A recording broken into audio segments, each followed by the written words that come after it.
God, you suck. I mean, seriously. Actually, that's mostly blowing, not sucking. Fucking opera nonsense. What's going on with that? Hey, I was quiet this time. I know. It makes me. I'm always surprised with your control and self-control. It's always opera because everybody loves that character from Bugs Bunny? Running Man. Oh, yeah, that's right. Dynamo. Yeah. He's the best character. He's a guy in plastic armor with a nappy on. He's amazing. Who can kind of fling lightning if he does it just right. I love that guy in his terrible plastic car. Yeah. I do love that movie, though. It's just a good movie. He's all over. It makes me chuckle. Remember, Hi! Filled with one-liners. Hi! Welcome to Iron God session 49. 49. 50 is where they take their trousers off and play it with no bottoms on. And then 100 completely naked. We actually ready. Yeah, I've got no pants on either. Remember, when you take off your pants, make sure to install your adventure plug safely on the chair so you don't fall. That's right. Your adventure plug. I like that. We should sell adventure plugs. And we are collecting for Patreon in order for... Everyone gets a free adventure plug size depending on donation. Exactly. Oh, or they can choose to donate to have us not take pants off. Speaking of our wondrous Patreon, please visit us over there, pay for this nonsense, and find us on Twitter. The Discord is rampant with people telling us what they're drinking. And Twitter, occasionally I'll post there, maybe once a month. Facebook, yes, it's a place. And all the other places that we are and have things. Hi. Visit the website. It's a great place to look at stuff. It's true. That's why I'm not in fucking marketing. I suck at this stuff. Is this the adventure plug? Do I want to click that? I don't think I want to click that. It's Twerkomatic. Is that the one with the little... is that the one with the Ludo fucking thing in it where you press it and the dice rolls? No, you gotta roll it yourself, I think. I'm not clicking that link, Nick. Oh, well. Where did that link go? I missed it. Oh, God, is this one of these things where it's like it's an Etsy butt plug. Okay. It's a... no. Etsy butt plugs. Woo! Etsy knows how to party. You can find all kinds of really nice handmade gimp masks and there's ball gags and strap-on. I mean, everything. I mean, think about it. That stuff. Comedy breasts for party reasons. You want to get something like that from Walmart. You want to get something like that made from somebody who knows how to make leather goods by hand. And that stuff is going to be so smooth on your booty. Craftsmanship is important, right? Very much. Not that I know. I mean, when you say on your booty, what you mean is up your booty, right? Up, around, in, on. Yeah. You want whole booty coverage sometimes, and sometimes you want minimal booty coverage. It's situational. Horrifying. Is what Hal likes. Yeah, put your left leg over my shoulder. Put your right leg over my shoulder. Jesus Christ. And there goes the explicit tag for the... Oh, yeah, like that ever fucking matters. Like YouTube's ever going to allow any of this shit to be monetized because they've started demonetizing things with swear words in it. Fuck that shit. I'm going to say, because the real world isn't full of fucking swear words. Sooner these kids learn this shit, the better in my mind. Gee, it's like, what kids nowadays, anal is first base, right? I mean, come on. Werewolves, not werewolves. Well, anal is God's loophole. That's exactly right. That's what I was going to say. I grew up in church, and so all of the good girls and boys just stuck it in the butt. Is that what happens with the good girls and boys? It is, and it's okay. Is it, though? Huh? Oh, gosh. Sometimes it's better than okay if people know what they're doing. I don't know. Hold on. Fucking Prager University and Ben Shapiro are on YouTube, but I can't swear? They're way more damaging. Yeah, well, no. We can have swearing on videos. It just means we can never monetize them. So you'll miss out on those 7 cents every month? Yeah, you'll miss out on those 9 cents a video or whatever, for the entire lifetime of our wonderful videos. I'm going to say, the stream check said we were unstable for a minute, and I was like, that's a bit judgy, but it seems to have stabled out. No, Unless that's they what meet our these are content. for. Yeah, exactly. Unstable, take pills. So we're actually in Iadenve, right? Is that just fucking lithium there, Nick? Is that what's going on? It's antidepressants and anti-anxiety medication. Sounds like fun. We should all take those. Does it work? It's Effexor and Abuse Bar. I'll tell people what. Effexor! I take Effexor! Effexor's the greatest shit on the entire planet, and I fucking love it. I will openly discuss what medications I take and why. I don't care. Like, I love Effexor. My husband tells all of his patients about venlafaxine. That is the best thing that ever happened to me. What's that one? Venlafaxine is the full name for it. Effexor is the name, the brand name of it. But it's an SSRI, and it is really great for anxiety. It doesn't make you feel like you're drugged up or anything. It's lovely. See, what I do for anxiety is not give a fuck. Ah, man, everyone with anxiety. I feel that's generational. I'm not gonna lie. I feel like that's generational. You also need a certain amount of sociopathy to not give a fuck at certain times. True. You know what we could do? Is we could just all take lots of drugs and just live totally sedated and this beautiful. I already did that. It did not turn out well. That's how you get Zardoz. Oh my god! That's how Zardoz happens. Whitney, have you ever vomited blood? Because I have. On your own? Kool-Aid. Your own? Jesus Christ! This is darn dark. Bring us back, Al. We're Adventure Path 3, right? I'm just here for you guys to talk about what the fuck you want to talk about. See, this happens on those professional channels too, where they spin off about their medications and, mental health is important, people. Last I recall, we were in Denve in their big, happy guest house. Actually, that's not true. You were actually traveling to Jevik's farm at the end of the last one, I believe, on the northern side of town, in order to investigate something because they hadn't seen Jevik in a while, and he'd been in town saying there was a monster on his farm. And while he sometimes is full of bullshit, they thought it was worth a look. Plus, they haven't seen him in a while, and I seem to remember that, we asked some questions, and they were a little bit, well, if I had those answers, I would do your job for you. And this is for us to get in good with the town and kind of get some modicum of trust, because it's a small town. Get out of the hole we were in for trying to attack one of their people at the... You did attack an innocent lady in town. Congratulations. Thank you to chat for throwing the innocent lady at town. But in our defense, she tried to seduce Bill or Kiernan, and that's always in the state. Normally, okay with that, but right, except for apparently he wasn't. So your brave oracle punched her in the mouth. And I tried to cast a police spell that failed, and so basically you assaulted some lady in town. So you've got to do she went all Bane Venom. Yeah, she wasn't being respectful of my friend's boundaries. Hello. Seriously. Boundaries since when? Boundaries. Hey! Side people's personal or your face is getting punched. To cover what had happened, I believe that is that not quite where it needs to be.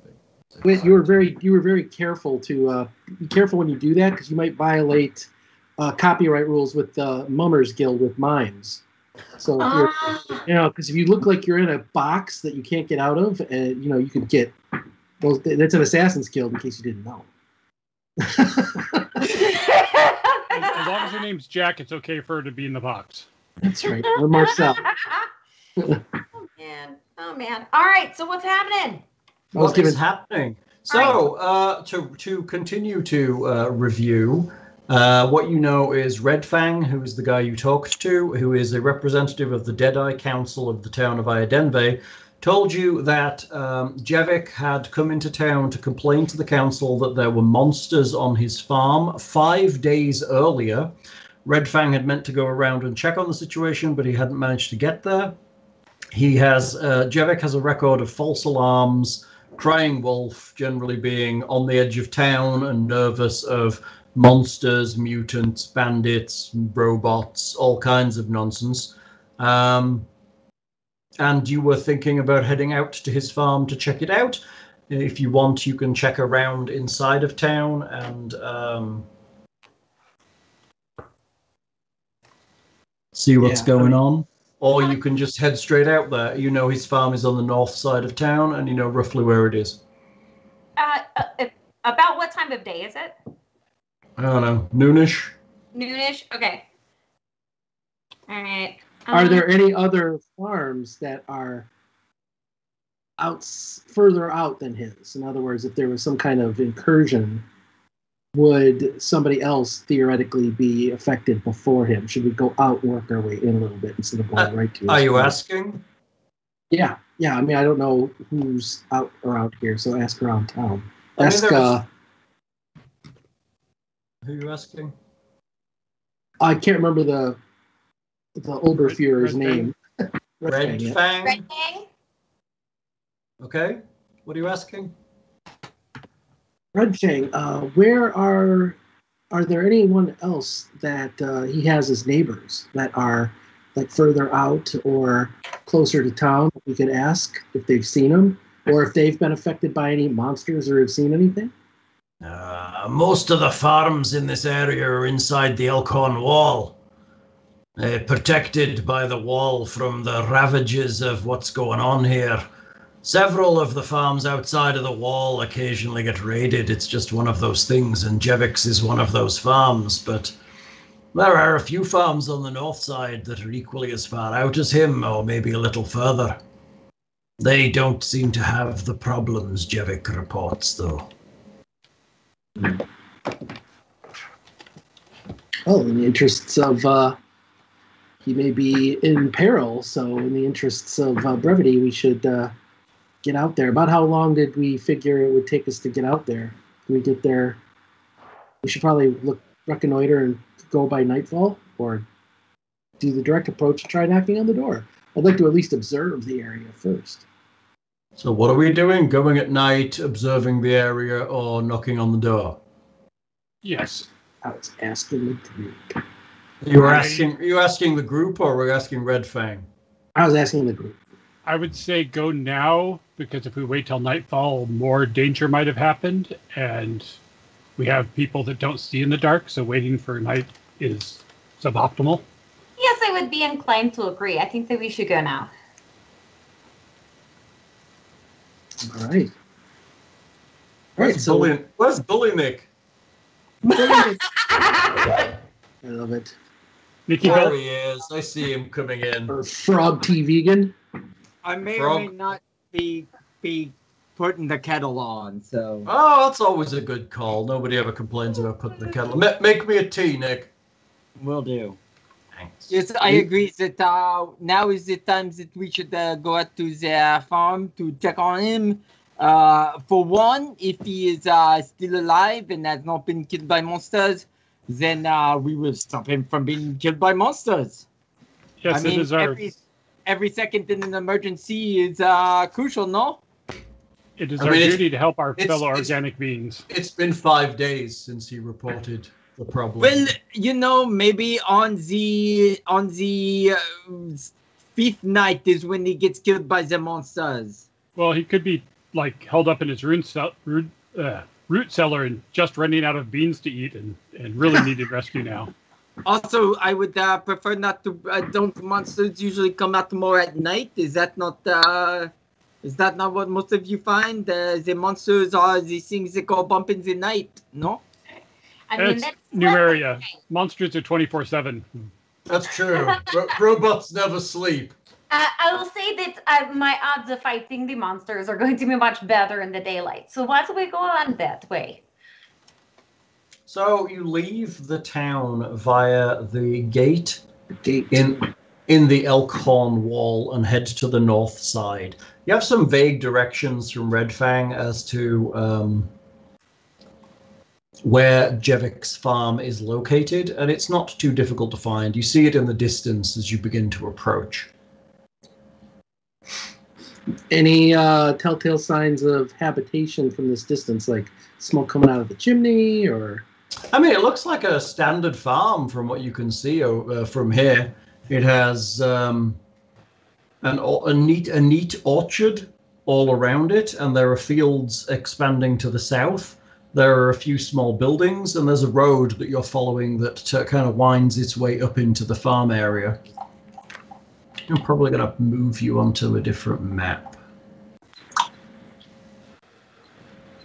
Hang fire, I'm moving you onto a different map. Oh, it would help if I was actually logged in as the GM of this game. That would be felicitous. So let's think of a plan. Let's say that he's being held against his will, and they have him go to the door to receive guests, but we know that he's being held.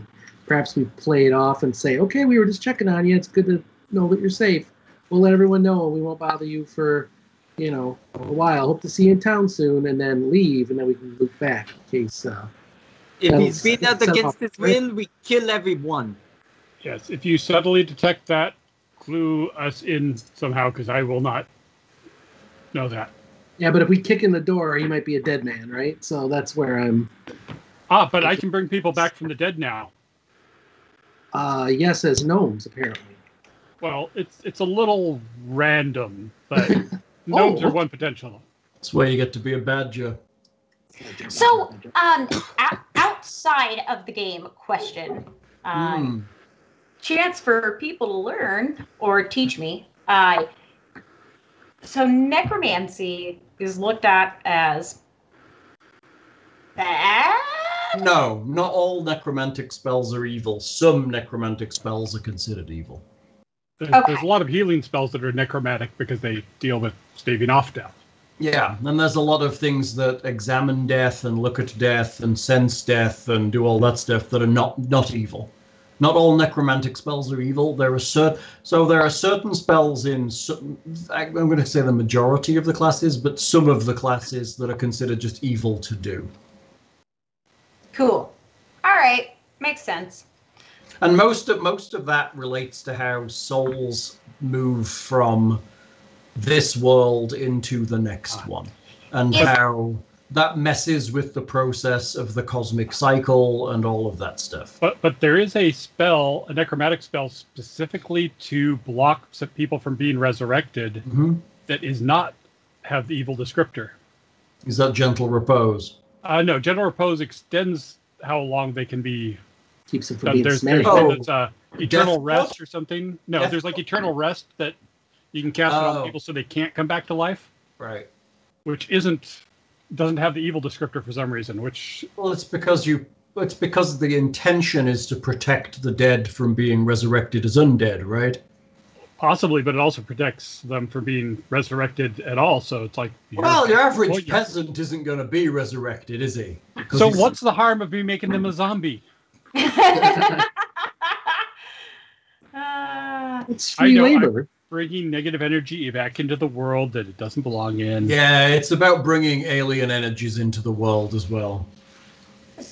Okay, then is there... I mean, obviously they're able to do it, so is there a validation for doing it ever? Where usually the bad we spells look have at it. it as a bad thing? Is it more of a situationally based thing where in this situation we would be like, okay, it's all right, but over here we'd be like, all right, man, that's abusing the power, and now you're freaky. Like, it's where the rules and alignment kind of collide. So alignment is a restrictive and awful idea that was put in place because this game was written by wargamers who needed absolute rules. Right. And alignment is hugely restrictive, but a lot of stuff is still tied to the concept of alignment. Gotcha. So some things are just black and white, good or evil. So depending on who's running the game, depends on whether they would consider every casting of that spell as evil, or whether the intention is what is good or evil. And that honestly depends on the game you're playing in. All Yeah, right. like I had this debate in my campaign long ago where someone was using a healing spell on an NPC.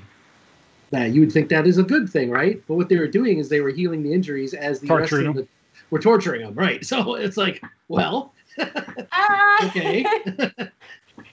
Well, the Yes, healing and- It's just an torturing interesting is the discussion. problem. Gotcha. So what we're saying is inherently spells are just tools, like your sword and your Just like robots. Right, and like a robot, it's not necessarily inherently good or evil, it's how you do it that counts. Or even good spells technically could be used for evil ends. Right.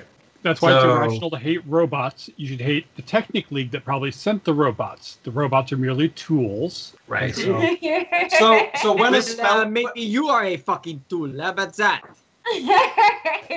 So when a spell is marked as evil, it generally just relates to certain rules that hook into that tag more than the fact that it is actually purely evil as a spell. But generally it has some kind of background with regards to the setting as well. Okay, cool. Mm-hmm. So, the smell of pigs assails your nostrils as you approach Jevik's farm. Ew. Do we see pigs? You smell them first, but you suspect that this is definitely a pig farm. After walking a little longer, you see a break in the roadside hedge. The farmhouse is neat and recently painted and sports a wide porch and several chairs. There is an orchard partially visible behind the house, and a few sheds and 2 connected pens occupy most of a side yard. But fencing to the pens appears to have been splintered, and the earth appears to be churned up. does it look like Churned something up dug as- up from below? It's you're not close enough to tell yet, but something has definitely happened here. So it's not like just the normal walking around stampeding of pigs. No. There's damage here. There's damage to things. Let me pull you onto a new map. Woohoo! I was just gonna ask. Yay! You So- know how I love maps. It's the Zero. map. It's the map. It's the map. You Oh, somebody has kids. Yeah, it taught my kids how to shout every.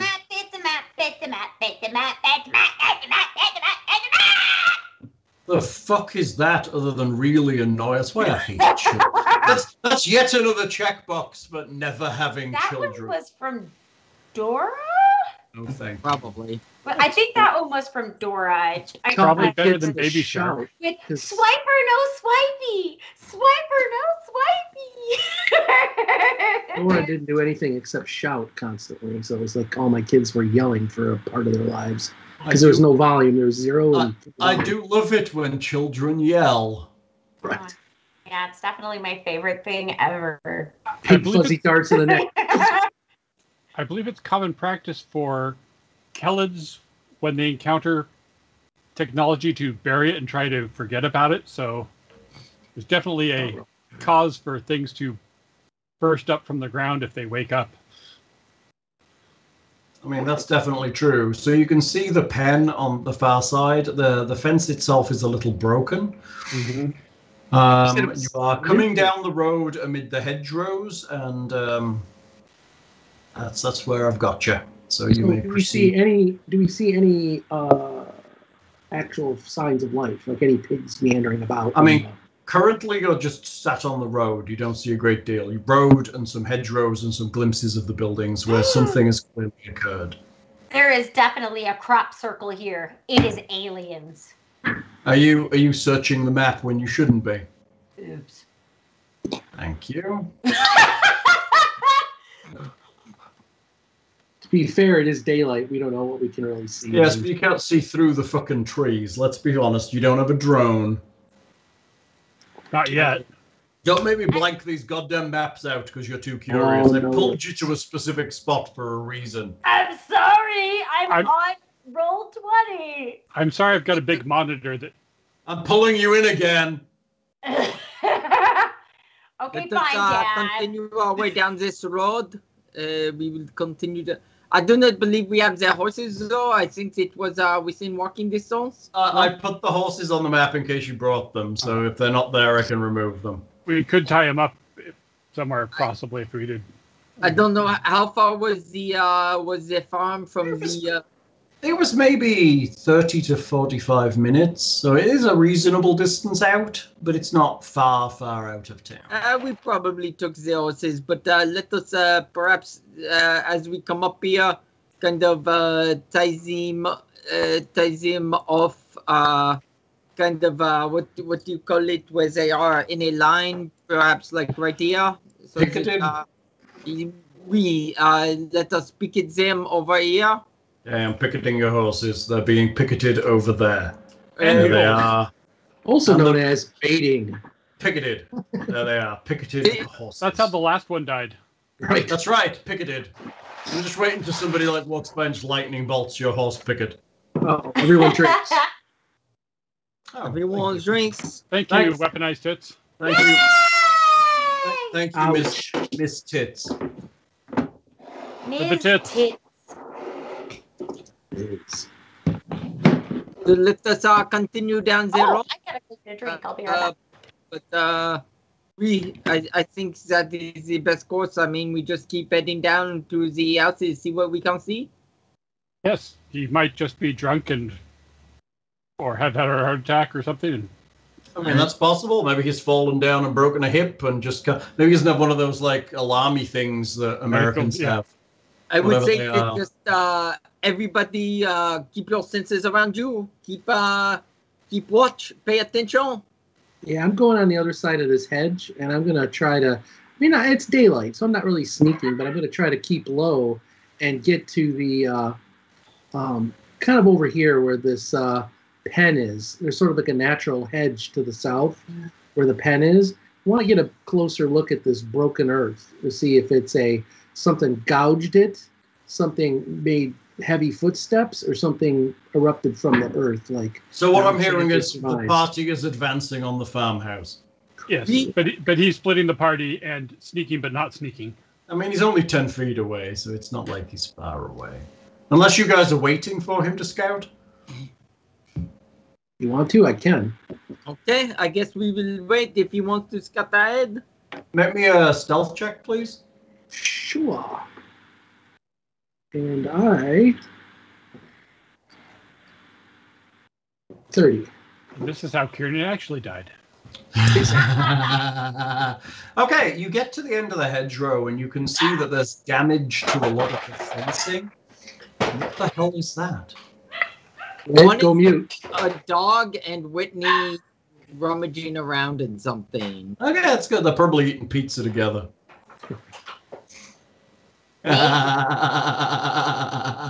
Maybe. Or apparently.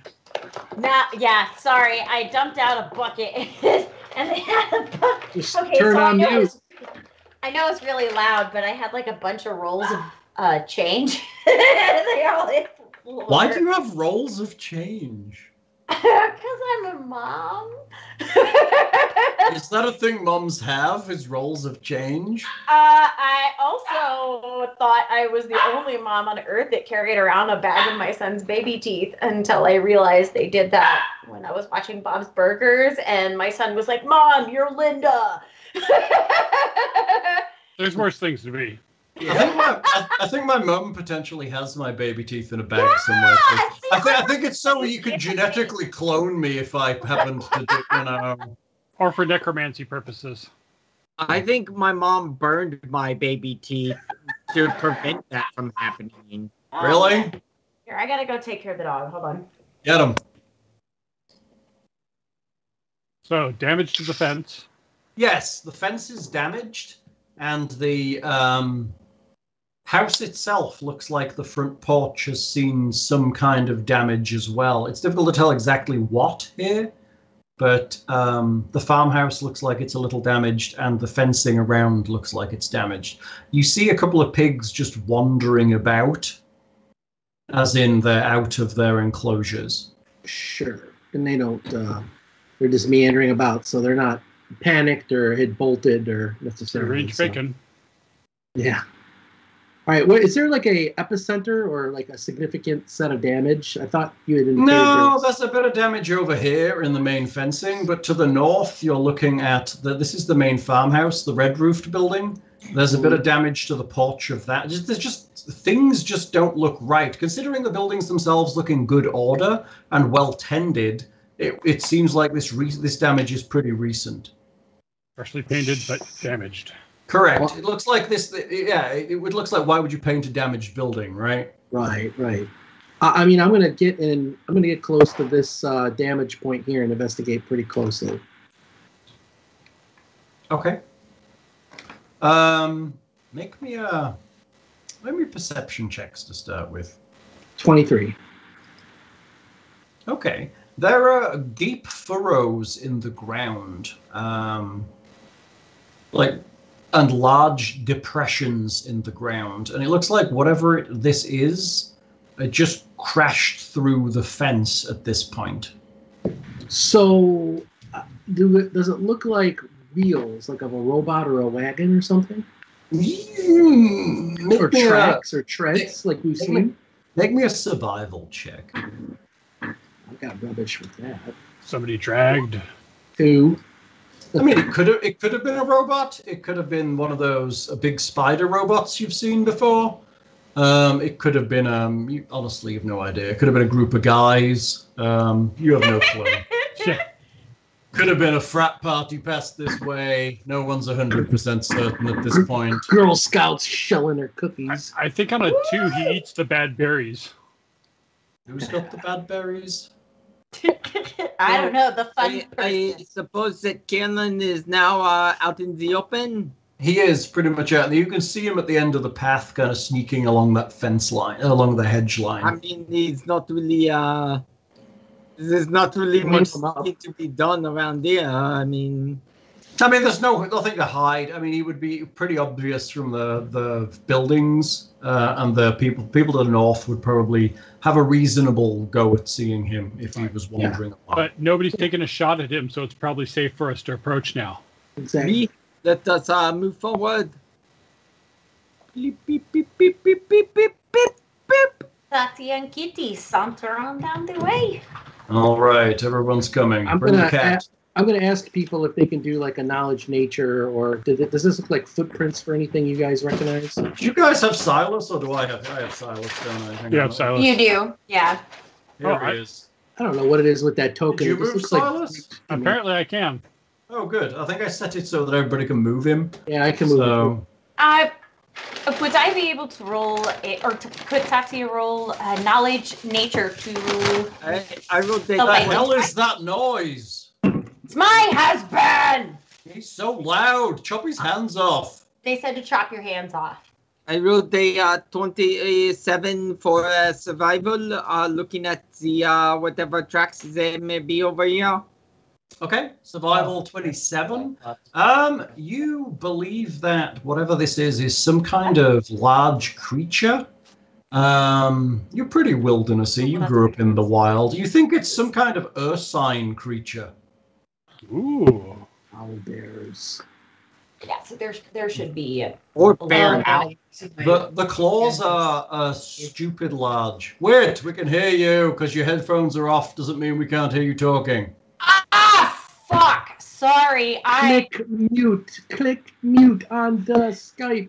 I'm gonna send you a fucking USB mute button. No, but what that means is that I'm still using the mic on my webcam, and I'm not. I got you. Yeah, switch. So that's weird because the audio is pretty. Oh, which is maybe why we can hear Evan juggling around so much. Yeah, because. Yeah, that because it's not coming out of your boom. That makes sense. Well, I assume that was dinner. Yes. What are you eating tonight? Garbage. Absolute garbage. McDonald's? How did you fucking know? Well, you said garbage and it comes in a bag. Garbage. I'm digging it. Wait, why do you hate yourself so much? You know what? So actually, actually, here, let's do a plug for the show. This week, I actually got my first round of HelloFresh meals because I was running out of recipe ideas, and I was getting. I believe this doesn't count as a plug for the show so much as free advertising for HelloFresh. Yeah, so HelloFresh, please, if you want to give me a couple of free meals, because maybe I get you a few subscribers, I would totally appreciate it, because the meals I got this week were actually really good.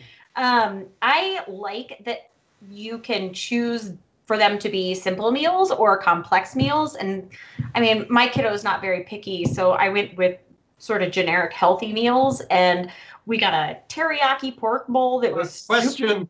Yeah. What the hell is a complex meal? I'm thinking about like something that requires a lot of tools and foods. Oh, because you've got to cook it. Yeah. Man, you don't cook a lot, do you? I do, but I don't get somebody to give me a thing that tells me what to cook. I just go in my kitchen after having shopped for groceries and cook. I'm a standard human. Unless Nick's over, in which case I fail to order takeout food. And I have to make dinner for Leah. That's true. That does happen. Because I apparently failed to order. Actually, Uber failed to deliver takeout food is what actually happened. They were just I remember that. That must have sucked for the restaurant, because they were like, yeah, we're making your order. And then Uber were like, there are no drivers. And I was like, fuck you, Uber. Don't take the fucking order if there are no drivers. The fucking algorithm should be better than that. Yeah. Well, and that's been a problem they're having a lot lately, which I guess is just because people are hating on Uber. Really? There's a lot to hate. That was a question mark at the end of that. So, I think their executive team have made some bad decisions, but I don't think the service is bad, and I don't hate the people who work for Uber. Yeah.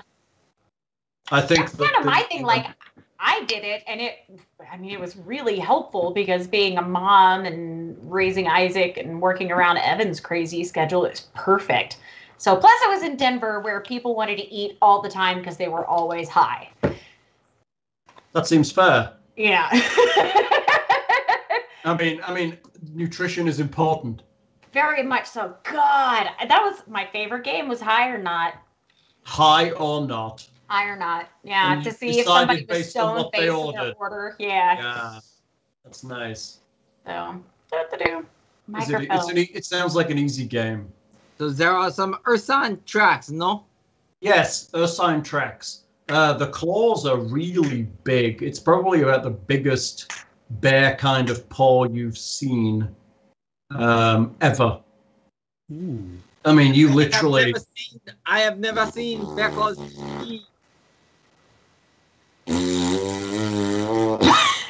What is that about? What are you doing? Was that supposed to be a mic test? Do we need to send you instructions on how to do a mic test? Are you corpsing on us right now? I feel like you're corpsing. Yeah. That's corpsing right there. There she is, corpsing. What in the wide world of sports is going on here? Whitney doesn't know how to make it so that it's her headset mic. And apparently her mic test is to blow raspberries and hope it doesn't actually go out across the audio. RPGMP3.com are experiencing difficult difficulties. No, we aren't. It's just yeah.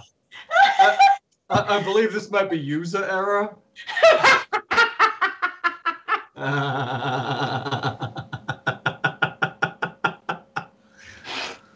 Oh, that's funny. Okay, Ursine tracks. There are definitely Ursine footprints here, and they're huge. As I was saying before Tatia farted very loudly, that I have never seen such large Ursine tracks in my life. Look at the size of these claws. Can you tell how old they are and which way they were headed? On a 27, yes, they're relatively recent, and it appears that going in most directions here. From this place, it seems like they just wandered around the farmyard. The dirt, it is still wet. It has just been dug up by, it's scattered everywhere, so I'm not exactly sure You don't think this thing has been digging? You just think it was walking. Well, no, but the earth, it Oh, has been yeah. dug up. Yes, it's like claws have kind of dug as it's walked by. Not digging, but How many? I gotcha. So Can you tell how many because of different sizes of the paws? Can you tell how many there might be? 17 giant bears on horses went this way. well, it could be a 12-legged bear. This is Numeria. I do not even know what type of I don't know what creature it is, so I don't know how many if it is on all fours or on two. It is You can tell pretty well that this creature is on all fours, and there's probably only one of them as far as you can see.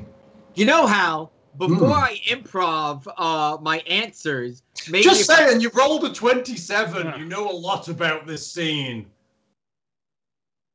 Trying to be nice. I rolled really high on that. You did. I'm trying to be good here. You don't have to improvise not knowing, because you actually know quite a lot. It seems there is only one of these large bears around here, but I don't know which way it went or where it came from. Well, I mean, there's still pigs walking around, so it can't be rampaging out of control, but it's probably picking them off one at a time. I'm wondering if we should. Maybe. There's But, only you see only a couple of pigs. Right. However, does this thing look too big to fit in through the front door, or is the front of the house like ripped open? No, I mean, Is you're the going door over hanging there. from its hinge? There's damage to the porch, as from what you can see here. We should go to the front Who is door this? and see if Jarvis Yeah. comes. Jarvis, you here? To approach the front door and knock. You look at the porch. It looks like something large has kind of impacted with the porch and just kind of damaged the building as a whole. As you approach the porch, you see splatters of blood up across the porch, as well as deep furrows and claw marks in the soft earth. Uh-oh. Do we know if he's in this farm alone, or does he have wife, kids, or is he just by himself? I don't believe you asked that question. The claws, you can see a clear print here and there. So the paw and claws are about the size of a large shield. Does it look like normal blood, human blood, bear blood? The purple bloods, yes, it looks like normal red blood. I mean, are you going to lick it? Are you going to analyze it somehow? Potentially. I wasn't sure if that was within Buligup's survival stuff. If he, Yeah, it's blood. I mean, that's good enough. You can't. I can go alchemical on it, but you know. Right. Yes, it is definitely blood. Cholesterol a bit high, not necessarily something to worry about. That's But awesome. maybe exercise a bit more. A little lithium.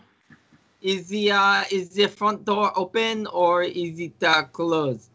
The front door is kind of hanging ajar. Okay. Yay! Look, we're getting gifts. Thank you, Bits and Ooh. Crits. Turt wit woo. Yeah, I'm gonna I like take out my to weapon. wit woo woo. That's a great name. Woo. To woo. Is that right? Woo. To wit woo woo. I think. Woo. Twit woo woo. I like it. It's a new language. I love it. It's super great. Twoo wov is what brings us all together. Marriage. Wow. Marriage. That's so. I guess I will It kind was of Jesus use my glaive to sort of push the door open. Okay. Can I see anything inside? So inside, it looks like a standard farmhouse. Nothing is in particular disarray. Just seems like, except for kind of the front of the building that seems to have been impacted, the actual farmhouse itself seems pretty solid, and most of the things in here seem to be in place. Looks like some things have been potentially knocked over when the house was hit, The odd plate is smashed on the floor, but for the most part, the building looks normal. You would just assume it was somebody had got up and gone out to do something and left for the day. Mr. Jervik, are you home? Bonjour! Is anybody home? The whole place is totally silent. Is this a 1-story or 2-story building? Is there an upstairs? It's only a single story. Well, there's no blood like on the porch leading in, so they wouldn't. It's not like he was injured and came in the house. So this is probably a dead end for right now. I'd like to go through and just kind of do a preliminary sweep of the house, looking for possibly anybody injured or anyone inside. Is that doable? Yeah, you can do a quick sweep. I mean, the house isn't that big. You kind of walk in and it's a small kitchen in a main room. There's a hearth, there are cooking utensils, there's an area to prepare food, there is a table, there's a couple of seats by the fire. There are...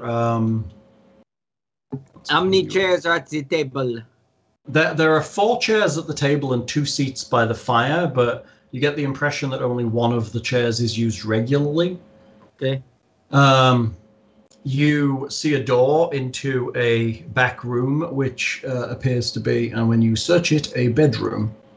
And that is basically the entire house. There's a small storeroom, which has it's lower. It steps down into like a cold cellar a little bit. But and it's filled with dried foods, some fresh foods, water, 1 barrel of ale, a typical pantry, basically. Not gonna rob this guy yet.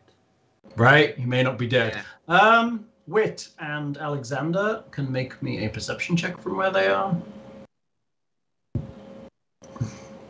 15. Witty Xander, 15. All right. Pretty good for you, right? Yeah. An 8. Alexander, you kind of glance across to... Wrong one. To... this area, like the join in the road. And you see what appears to be just a stump of a post sticking up out of the ground. Ooh. I shall go It seems to have this. been recently broken. I shall examine the post and see if there is hairs or... Okay, make me another perception check, or you can do a survival check, whichever you prefer. I prefer perception. Okay. 24. So the post has been recently broken. It appears to have once been a very stout, you suspect possibly old post that was planted into the ground. Maybe it had a sign on it or something at one point. It has recently been snapped off maybe a foot to a foot and a half above the ground. You see at the bottom of it, it appears that some rope has been tied around the post. And it looks like a good strong knot. And then a piece of rope kind of wiggles away onto the path, and that too has been snapped. And there is some blood here on the ground. Son of a bitch. Doggo. Poor doggo. Alexander notice it? Alexander does notice it. He's over by the post right now. Okay, but okay. Can I see it? You can if you walk over and look at what he's looking at and talk to him about it. Tatia walks over to see what he's looking at. Right. He's examining a post. Cool. Look at the post, and do I see the blood as well? You do. Okay. Tatia wants to reach down and touch the blood to see how fresh it feels. Okay. It's pretty dry, actually. It's splattered here, but it's reasonably dry. It's not completely. If you kind of dig into the deep parts, it's still a little tacky on the underside, but you suspect it's been here a couple of days. Okay. All right. But then not knowing the weather in the area, you couldn't 100% say how long it's been. All right. Keep it in mind. Let's keep a lookout for more stuff like this. Does anybody else see any other blood or broken pieces around? I mean, Buligup's still searching the house. Bill, what are you doing while everybody else is wandering about? Bill. Kiernan? Oh, I think he's still muted. I was on mute. Sorry. Since Bulligup's in the house, we're rummaging through. I had looked in there briefly as well. I'm gonna take a look over at the pen. Okay, the pens. Pens on the west. All right, you examine the pens. It's clear that the first building is kind of a storage shed. It's filled with food for animals and that kind of thing. The second larger building is basically a pig pen, and it is open, and there are no pigs inside. Okay. And some of those big nasty tracks, probably.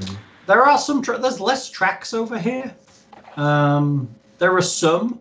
You see, it seems that the gate to the pen has been forcibly opened.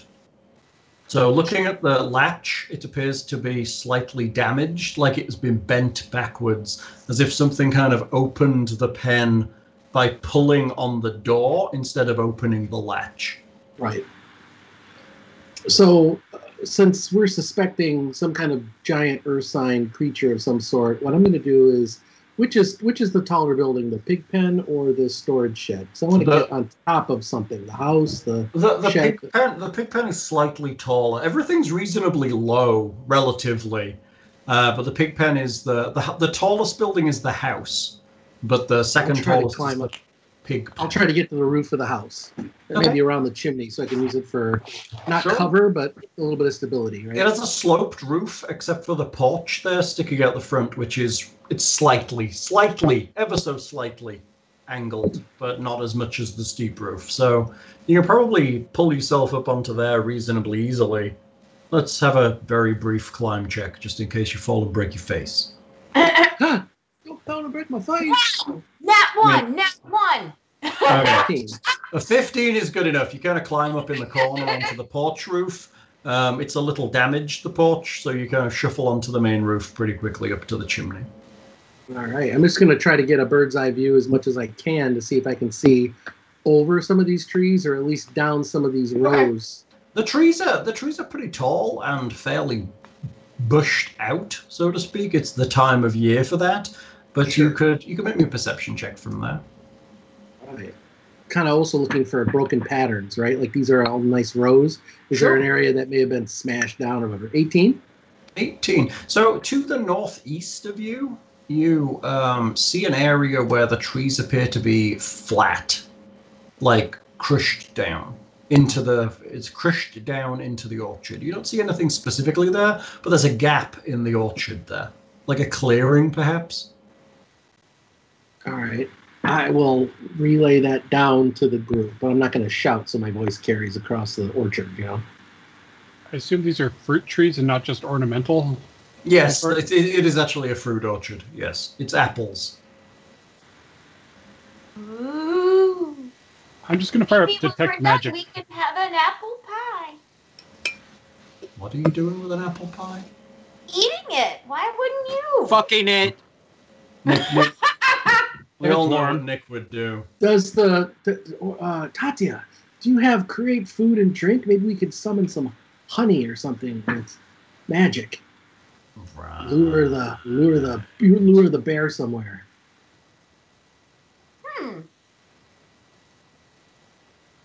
I do not know. Or we could use mage hand. Or we could look for some. Maybe Buligup can help us find some honey, and we can use mage hand to scoop it safely. Well, is this our best plan? If there was honey about, I think it would smell it and seek it out without us mage handing it about in the air. Maybe. I mean, mage hand is very nice for making noises in places to create a distraction, which is very nice. Well, part of me thinks this is just a lost cause. I say we just light the orchard, flush out whatever's there. No. No, not a good plan. Okay. All right. Didn't ask how big the orchard was. I said I cast fireball. No. I'm going to relay that to the magic. group. Yeah. Oh, sorry. You had detect magic. That's I'm going to 60 fire up feet. Detect Magic just in case there's any magical residue in the area or That sounds like a great plan. You should totally do that. So you scan around with detect magic, and you don't find any magic in this area. You kind of walk up and down the paths. You look around the house. You scan around the barns. There doesn't appear to be any magic here. Why do I hear something's vacuuming? Like a Fan hum. fan. That is probably my kettle. Oh yeah, possible. That's fair. That's fair. Could be a kettle. So I will. No, that's fine. Is this really your second cup of tea today? Yes. Look at you all drinking the tea. I drink really quickly, which is also why it was so easy for me to become a raging alcoholic. Well, I mean, Things quickly. it is evening where you are. I think 2 cups of tea for the day is not excessive drinking. I mean, they could be herbal teas, right? They're not. Are they caffeinated teas? What are you drinking? Black tea? Yeah, just English breakfast. English breakfast. You need to get yourself some Yorkshire tea. That's where the money is. Taifu? This is what is Yorkshire it? tea. Always Yorkshire tea. This is Tetley. Oh, Tetley's. Tetley's. Yeah. Tetley's. Yeah, that's the purple box, right? You can get in Kroger. Yeah. That's okay. That's fine. Tetley's is fine. Yorkshire tea is better. What's the other one that? What's the red box one? Tazo? Tazo's Taifu? breakfast. No, the real Oh, fancy. you're talking Tetley Red Box? Okay. No, it's fuck, what's the? Remember, just drink Yorkshire tea. It's better. Yorkshire or Yorkshire Gold? I mean, honestly, Yorkshire Gold is designed for English water. It doesn't do so well over here. They actually have tea for hard and soft water also. Oh, Twinings. Twinings. Oh, that's a bit swanky as Twinings. Yeah. I mean, you don't need to go that far. Yeah, Good. hold on there. Yeah. Good old, yeah, hold on. Are you trying to seduce me right now? The Twinings Lady Grey. Twinings. It only has one N. Does it? I thought it was Twinings. No, it's Twinings. Yeah. Okay, so that one, their Lady Grey is really good. Yes, Twinings does lots of frou-frou fancy tea, pretty nice. But their basic tea is quite bland. So did these tracks probably lead like anywhere? that I Like we see could follow them? Mostly now you're kind of aware. Kiernan's kind of whispered down that there's something in the orchard to the northeast. You kind of realize that there are tracks that head in that direction. So The trees are smashed down, so it might be nesting. which of these trees along the first row is the tallest, or are they about the same height? They're all about the same height, honestly. I would like to climb to the top of one and look out towards the smashed trees, and of course all around in general, but mostly towards the where I hear that the smashed trees are. Okay, so go climb one. Okay. Bloop, bloop, Go. bloop, bloop, bloop. Which one you climbing? That guy. I guess. Okay. Maybe a couple of trees ahead, you see a large area of, it looks like a clearing, but it's made out of trees. Whole trunks of trees have just been like pushed aside to make something that looks like a gigantic bird's nest. I don't like the sound of that. In the middle of the bird's nest looks like there's some kind of creature. It appears it may be sleeping, but you're not 100% sure. It is not small. Does it look like it might be part bear and I don't know, some type of bird? Like Bird bear?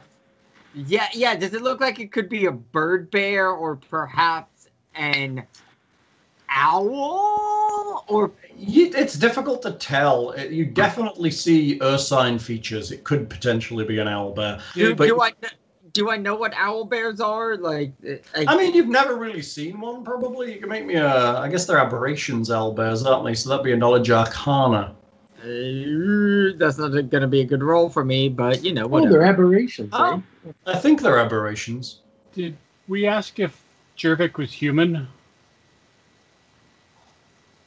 I don't believe you did. But I think most people in Iodenvate are human. And he's probably not an owlbear if he was.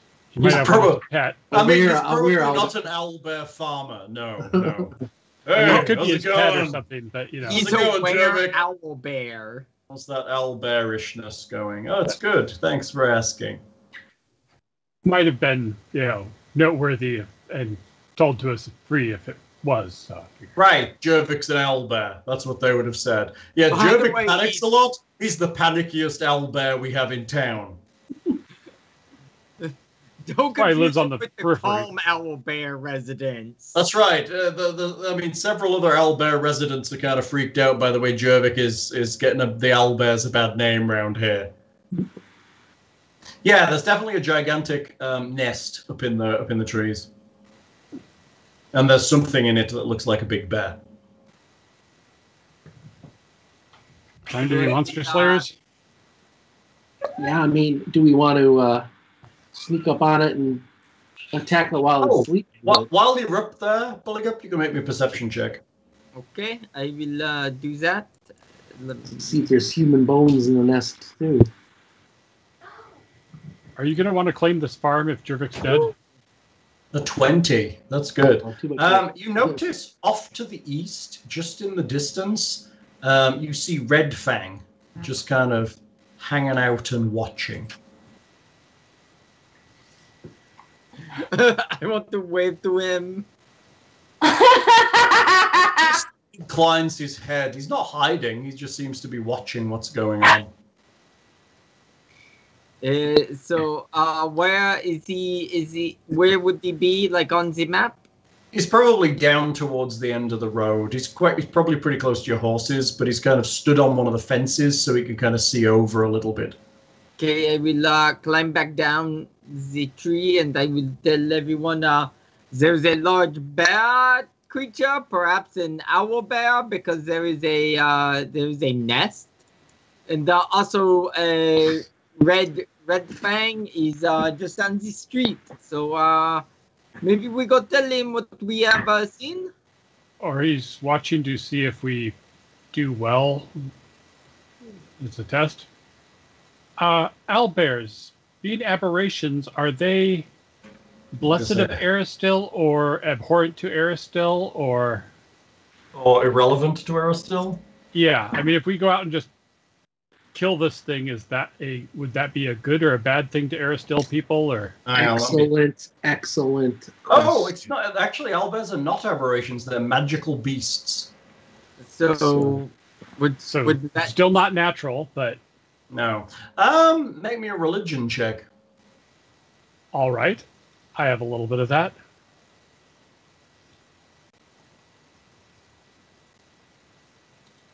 Uh, 24.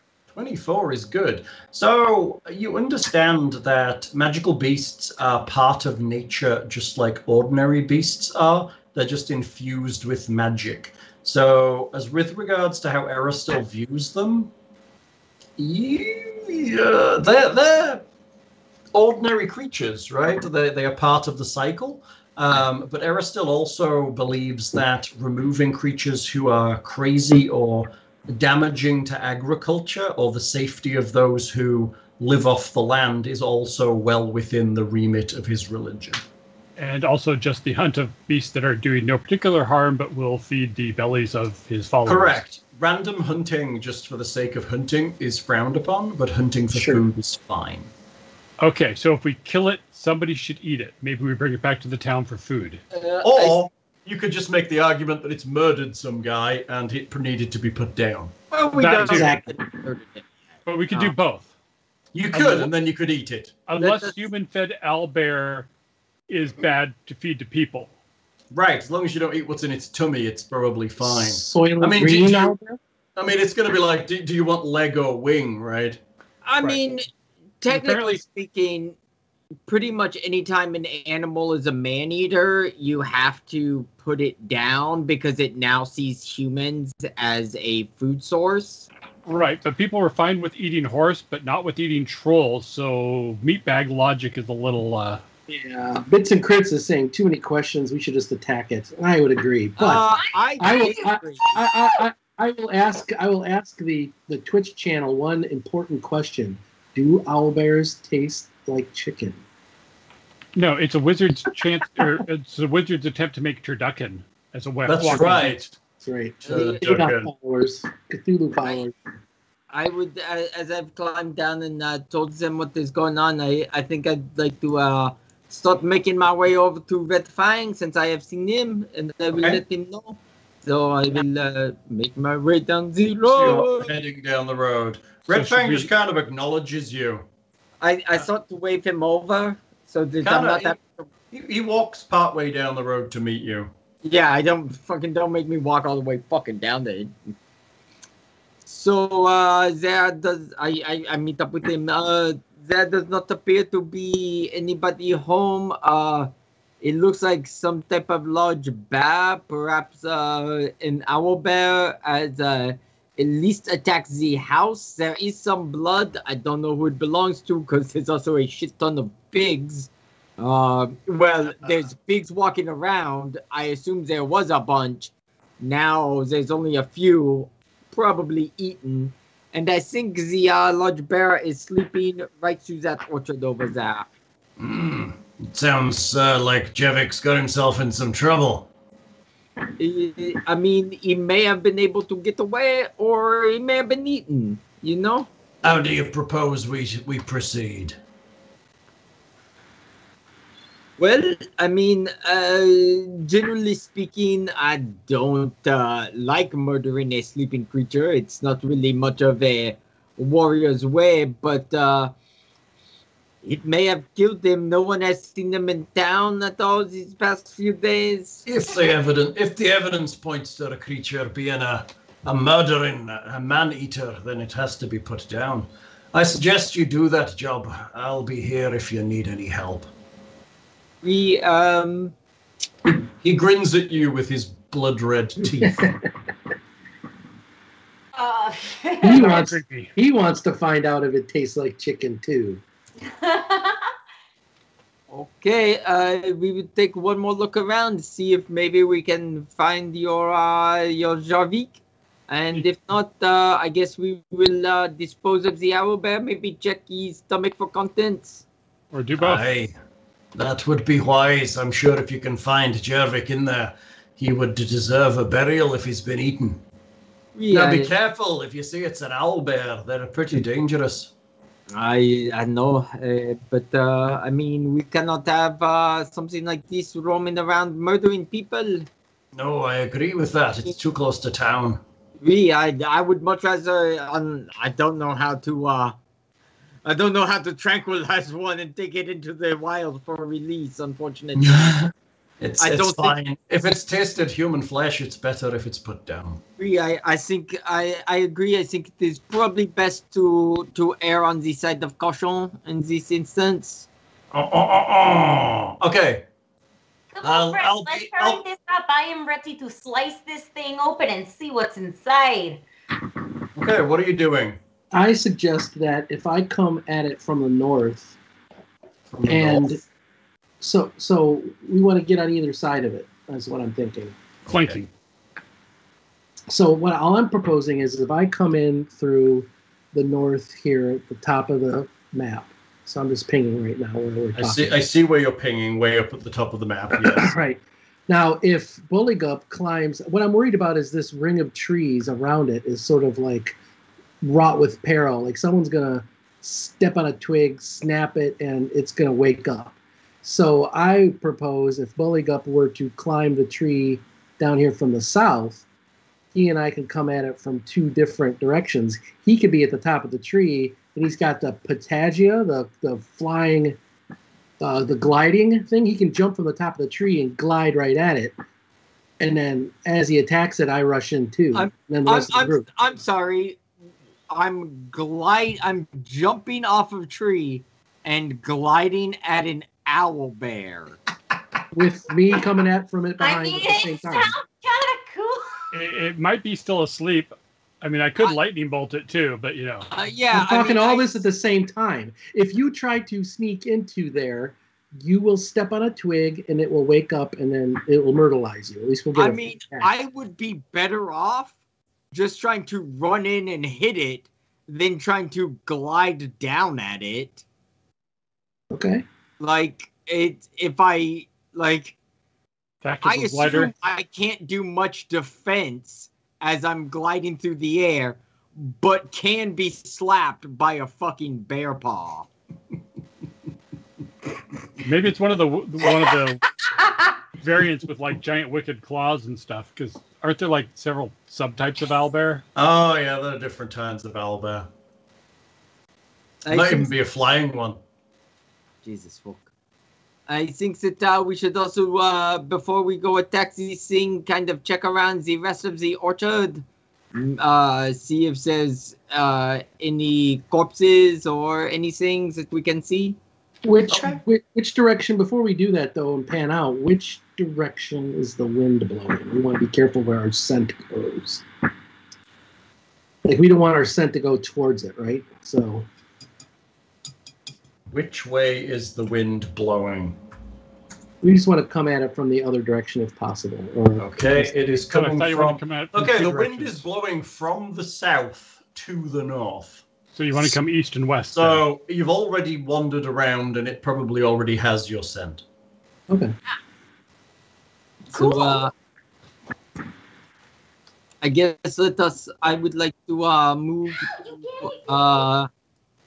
up behind the pen.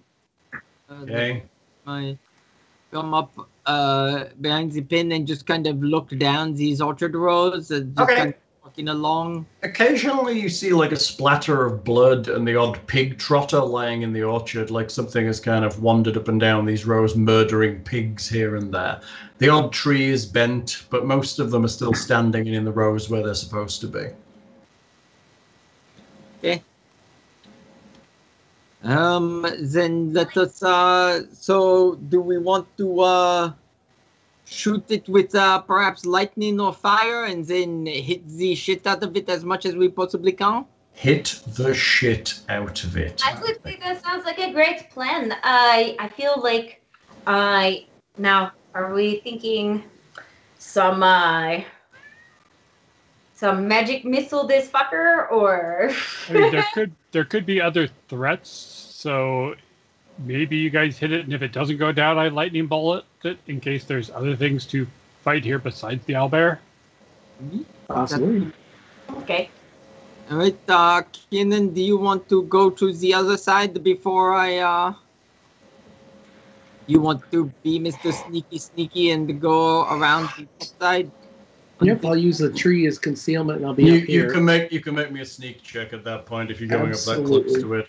Well, I mean, we're coordinating, but yeah, I'm absolutely getting up there eventually. So I want everyone else to move around too. Make me a stealth check. Yes. Okay, but can I make a stealth check when everyone else is moving their people around? Otherwise, if I fail, I don't want to be all by myself because we're kind of doing this all together, right? Right. At what point are you making the stealth check so I can move myself that far up?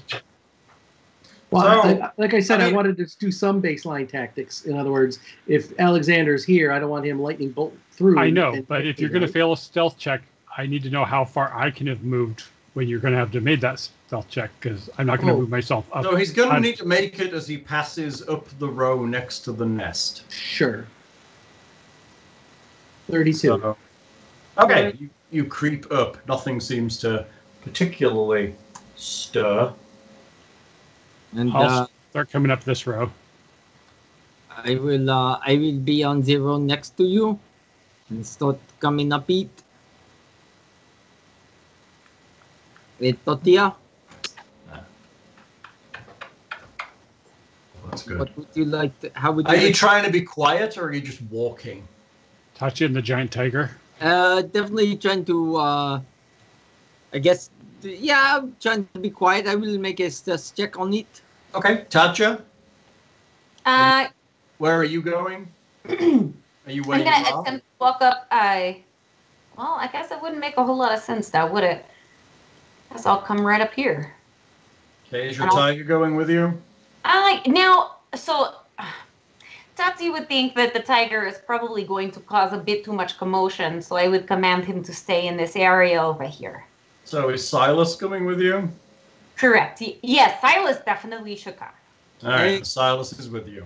Can we move between the rows? Yes, you can step between the trees, but it's difficult terrain. Okay, that is fair. I just wanted to make sure it wasn't like a solid wall. Nope, you can step between the trees, as long as you step between the trees. Tatia, make me a... That's pretty cool, that little swordy thing flying along. Tatia, make me a stealth check, please. Sneaky sneak check. Stealth. Stealthy. Oh, fuck, I'm not stealthy. Oh, still managed a 14. Good, okay. It's not horrible. So, those of you who are in place, you can see this. This is a good time to pop it on the map, I think. The big reveal. Oh, Monty. Ah! What is that? It's a gigantic bear. Wow. That is not an owl bear. That is just a very large bear. If anyone would like, well, actually only Tatia, Buligup, and Kiernan can see it at the moment. So you guys can make me, I don't know whether you'll know. Arcana checks, probably not going to know. Are you my saying jam. Arcana checks do it, or? I mean, Arcana is a trained skill, right? If you don't It's have a any magical ranks, beast, yeah. if you don't have any ranks in it, you can't actually roll it because you just don't know. I do not know. Everyone drinks, ladies and gentlemen. Sorry, my dog's eating my french fries. I mean, you're just literally chasing her dog around with French fries. How the I love fuck my did this puppy. thing It's move to cute. the She orchard? gets into everything. You realize as you start to close on it that its eye is open and it's staring directly at the people closing from the south side. So we'll just have initiative because it's easier. Now, do I need to click my token first? I think that might be a wise thing to do. No one Whoa! just... Killing it. No. It roars into the air That is... as it sees you coming, and it just There. starts to slaver and rage inside its nest. Do I recognize this roar? It's a big monster roar. You've no idea what it might be. It's not a screech. Huh. Tatia puts her hands on her stomach and goes, fuck. I'd like... Get that I'd Lunar like burrito. to do I'd like to do a check here. Yeah. I would like to check my underwear to see if I've fit my pants. Summon I feces. mean, I guess that's fair. I mean, let's lie here. That's a fair check. This is a gigantic bear. Oh, It that's is right. Click the token of the person to your right. That's right. You have fear. It is a huge creature. So, and I will roll for our friend here because no one else has done it. I don't know whether you can yet. Silas is rolled. Is that everybody? I I believe so. rolled. I mean, Tiger just goes after me, so. Ascending. So Silas is first, apparently. Bear monster. Do me proud, buddy. Silas, what are you gonna do, Silas? Choices. Give us awesome bonuses for something. Yeah, you're too far away. You could give everybody else bonuses to something. Where are we? Feats. God, he's got so many fucking feats. What the hell is this? I only have 2 feet. Left and a right. Left foot, right foot, red foot, blue foot. Too bad you didn't Yeah, have this the is blue. gonna suck. Yeah, he could have. It could have been good if you were on the opposite side of this creature, but he has not actually managed to do that yet. Silas just prepares to move in with Tatia. Okay. And on to Bill. I mean, yeah. You want to run this? I can give you the turn order. She's helping the people on audio only. Kiernan, it's you. You're on that side. This creature is clearly awake. It is roaring at the sky and rampaging around in a circle. It is clearly quite insane. You realise, having a good look at it now, that it's stood up. It is ursine for the most part, but there are dripping parts and oozing pustules and strange growths coming off of it. Well, I would say go big or go home, right? So it doesn't know I'm there. So I'm going to move in and stab it. Okay. Mutated crazy bear. In the butt! But I only get one attack on it, though, right? So you do. All right. Let's do... let me make sure that thing's got the... Yes. All right. Right. 27 to hit? 27. Yes, that hits. All right. So I don't know if it is... so 11 piercing, 3 acid, and 14 sneak. So I'm assuming it takes the sneak, or I'm just trying to divvy it up. I can total it all for you real quick here if you... 28, right? You can total it up. Yes, indeed you can. 28. Highs or lows? Lows. Boom. Okay, good. You stab at it, but you don't feel like the attack does quite as much damage as you expected it to. Okay. Okay, mine. So I have the magic and the adamantine, just to remind. Probably got fortification or DR. Sure. Or yeah, fortification or something. Sure. No worries. I just wanted to remind. Cool. Okay, I gotcha. Okay, it kind of glares at you and growls. You feel menaced. It is not a pleasant thing. I feel menaced. I'm casting summon feces as well. All right, Bear Monster's turn. It only has one target, and it's Bill. Good time. Hopefully just Kiernan. Yes, it's Kiernan. It goes to bite you. A 21. That's a miss. 21 is a miss. Which I'm actually wanting the bite to hit, not the claws and the bear hugs and all the other rapings that happen. And the mouth tentacles, the ovipositor, the... Right. 26 for a claw. Hit. That's an 11. 21 for a tentacle attack. Oh, shit. It does have tentacles. Oh, dude. He read ahead. He read that thing on your 21 misses. But holy shit. Yeah, Oh, it shit. just kind of attacks you with a bunch of stuff, and a claw, it just wails on you. Oh. You also notice while it's attacking you that the wounds you caused are healing. Yagwai. How do you know it's... Stop that! It's on the name of It's on the thing. Where you roll 20. Yeah, it's on roll 20. Oh, because I'm rolling from its sheet. Oh, stop looking anyway. It's like a gremlin. He's right? he's like a nudist that is like, what are you staring at my private bits for? Yeah, no, I saw Damn that. it! I should have just called it Bear Monster. It's a Yaogwai. That's I not mean, our fault. when Thing gets close enough, he might be able to identify it. That's not our fault, Hal. I know, that was my sloppiness. I apologize. Okay, moving on. That was in Jungle Book, wasn't it? The Yaogwai? Yeah. No, it's in Gremlins. It's those cute little monsters you don't get wet. Feed after midnight. Did he eat Jervik after midnight? Oh. They have done and turned into this monstrosity. Okay, Alexander, it's you. There is fighting occurring, and Kiernan has clearly been injured.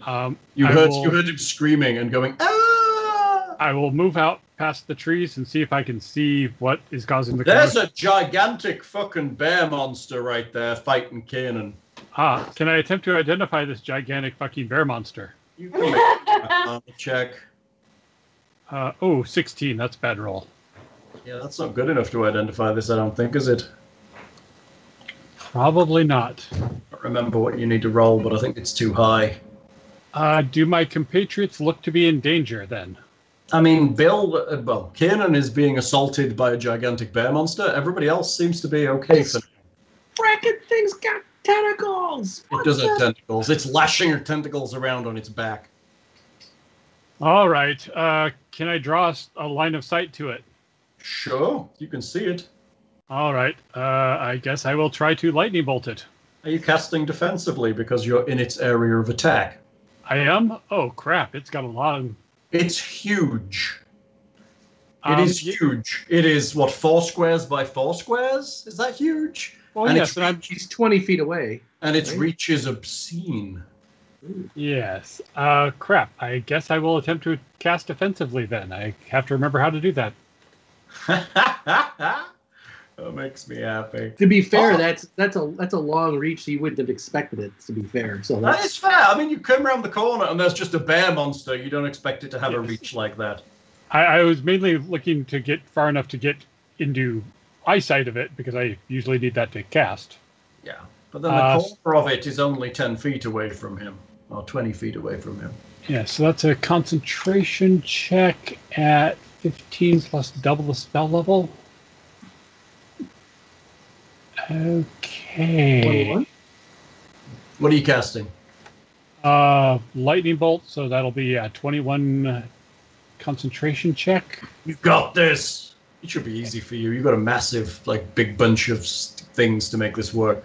Yeah, and I'm trying to remember, is concentration just... Before he does that, though, I have to impart a condition on this thing first. Hold on. What? Because I did the successful sneak attack on it, right? No, or did the sneak attack not work? It did not work. That's why it had less damage. Okay, fair. Okay, Sorry. so... No sneak attack.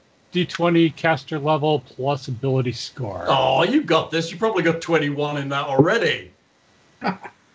Well, modifier. Okay, so I do... Concentration is not a dump skill for a wizard. Is there a button for concentration? No. Let me check the spell page here. There should be, but... Oh! I thought that was a skill. I always thought that was a thing for it. 27. Nice. Good enough. You managed to cast defensively. All right. So I'm assuming you're aiming lightning bolts at Kiernan's in the line. Oh yeah, of course. Exactly, because I go Super Saiyan and regenerate with electricity. 25 electricity in a nasty line of scorchiness. That's nice. That's pretty bad. How many things? 25. That's a lot. Nobody wants that. DC 20 reflex save for half. Yeah, let's deal with the more immediate issue. Okay. I need a caster level check from you, please. Another one? Yes, please. Just caster level. Caster level plus D20. Son of a BB gun. It's got spell resistance or some shit. Man. Do I have a thing for that too? It's a follower of Cthulhu as well. Son of a bitch. 22. 22 is good. Now what do I need? Reflex, you said? Yes. Alright, reflex is saved. Has it got reflex? Of course it has not. It's a gigantic bear. Gigantic bears do not have reflex. She was a Duran Duran song. What does it need? 97? 20. 25. Oh, son of a... You said it didn't have reflex. It rolled a 25. So it only takes 12 points of electricity then. How's it If it doesn't have electricity resistance. It chars it a bit. Well, 6 is not a bad reflex. That's the second highest in the group, right? Wow. Oh, man. All right, are you done? Unless I can 5-foot step back, yeah, I'm done. No, he moved, so you cannot. Why is Nicodemus on the thing and Tatia is not? She's a couple... Oh, I forgot to click myself. No, I think you probably clicked. You probably clicked Nicodemus instead of you, right? That's your initiative, not his. But yeah, you're up. What are you doing? There's a giant bear rampaging ahead of you. I will do nothing. Tati is just gonna sit here and light up. Woo! No, Yeah, like the forest. That was my suggestion. Oh, you mean ganja? No, actually. I was just thinking that about now would be a good... Tatia is going to stay here for now and cast Archon's Aura. Okay, Archon's Aura. You need an aura put on you then. Yes! All right. How big is it? 20 feet? That is correct. You gain a powerful aura similar to an Archon's Aura of Menace. Any hostile creature within a 20-foot radius of you must make a will save to resist the effects of this aura. If the creature fails, it takes a -2 penalty on attack rolls and saving throws and armor class for the duration of the spell or until it successfully hits you with an attack. A creature that has resisted or broken the effect cannot be affected again by this particular casting of Archon's Aura. Great. Da, da, da, da. And it's 1 minute per level, will negates. Super. Oh, look at that. A spell resistance also. How awful. It has the spell resistance. Hang on, does that mean the spell resistance would go off if you cast Archon's Aura on a creature? Or does the spell resistance affect the effects of the spell? I think it's just the effects of the spell unless it's targeted on the creature. So what? Does spell resistance... spell resistance is an extraordinary ability to avoid being affected by spells. Some spells also grant spell resistance. To affect a creature that has spell resistance, a spellcaster must make a da-da-da-da-da. So yes, as soon as she walks into its aura, it gets its spell resistance. Yeah, so And then if if it triggered off, resists- but the aura is still there. And then if it resists it, the bear's just like, yeah, whatever. Yeah. Right, but the aura, it doesn't fizzle or anything. It's not Right, but it doesn't affect the bear. Correct. So it won't affect the bear? No. It has an ability you haven't encountered yet called spell resistance. So it is resistant to magic. So when you bring your aura in contact with it, you will have to make a spell resistance check against the bear, and if you fail, the spell just does not affect the bear at all. Gotcha. Okay. Cool. All right, are you done? Yes. No, because Tatia wants to move forward. Okay, move up. Boop, boop, boop, boop. Okay, you are just on the edge. Okay, now we need a spell resistance check. So I need a caster level check from you. Caster level check. Oh. Yes. Where do I check that at? If you go over to your spell casting, your spells page, Spells. up where it's got your class just under spell casting, if you click on that piece where it says like Oracle, yeah. Da, da, da, da. There we go. Okay, 18. Okay, now what does it have to save? Will? Yes. Okay, so you bypassed its spell resistance, and now it gets a will save. Is this a mind-affecting spell? Does it Oh, say? it does not have those details in there. Yeah. Don't know. Oof. 24! I think it resists regardless. No! So sad. Are you done? Yes. Well, Tatia is no longer moving, but she's going to call Nicodemus closer. Hal's rolling ballers tonight. We're dead. If Nicodemus It's were just to a giant bear. Are you if calling? Nicodemus, how close could Nicodemus get to the bear, moving straight to the bear? Nicodemus can't see you, so you can't command him. You could command him to come to you, and then command him. Okay, so that's good to know. So you could yell for him, and he could probably move towards you. Okay. So Tatia shouts out for Nicodemus. Okay, so you're asking him to come to you. So 1, 2, 3. Come 4. to mommy. So to move between the trees, because it's double movement. So 1, 2, 3, 4, 5, 6, 7, 8. Especially for a creature his size. 9, 10, 11, 12, 13, 14. Yeah, but he's got 60-foot movement, so he can probably get to her. He'll probably end up just behind you by the end of his movement. Perfect. So he's there. Are you done? Now that's what. Yes, that wraps us up. Buligup, it's you. This gigantic bear. Jesus, fuck. Okay, so I will move up. Let's see. That is not close enough. You need to. This square is part of the bear. Which square? This one. Okay, so I need to be right here. You will. I mean, to get there, you're going to provoke because it has a 15-foot reach. Okay. So it's going to try and hit you. Let's say it goes with a bite, because why not? 18. That's a miss on you, right? Yeah, it needs like a 29 to hit you. All right. Doesn't have poison or anything. Actually, if I'm moving through its square, it needs a... Oh, because you've got mobility. It needs a 34. Yeah, because he has mobility. It's ridiculous. Nice. He can just dance around, which is pretty awesome. All right, you're able to wallop the bear. And as I was moving up, I pressed the button on my glaive. Oh. Yep, go for it. And I say, "Bah, fuck you, eh?" Poor little bear monster. That's a 29 and a 6. The 16 misses, but the 29 hits. So that's 17 slashing damage. Wow. So that's a bad roll for you. Well, yeah, there shouldn't have been a second roll anyway. Oh, because you moved. That's correct. Yeah. Okay. So 17 damage to my bear. That's not very nice of you. What do you mean? That's the lowest I can roll on. Oh no, because I. Oh, you rolled a 6. Yes, you can. Yeah. The lowest you can roll now these days is about a 12 on 2 hunts. Yeah. For the glaive, it damage with the gravity, it would be 12. That's pretty nice. 12 to 22, something like that. That's pretty good damage.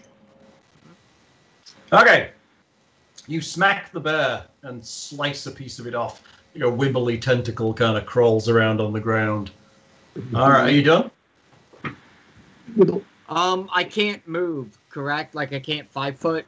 You cannot because you've already moved. I mean, I don't think there's anything else I can do. Unless there's some Pathfinder magic that I am unaware of. Pathfinder magic!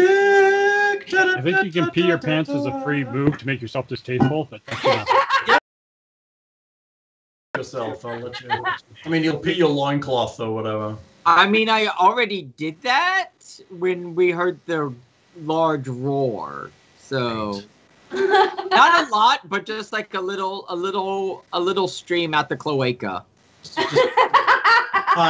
Tiny tinkle. But for gripplies, that could be a mating ritual or something. So that could be really good. I mean, it's not a mating.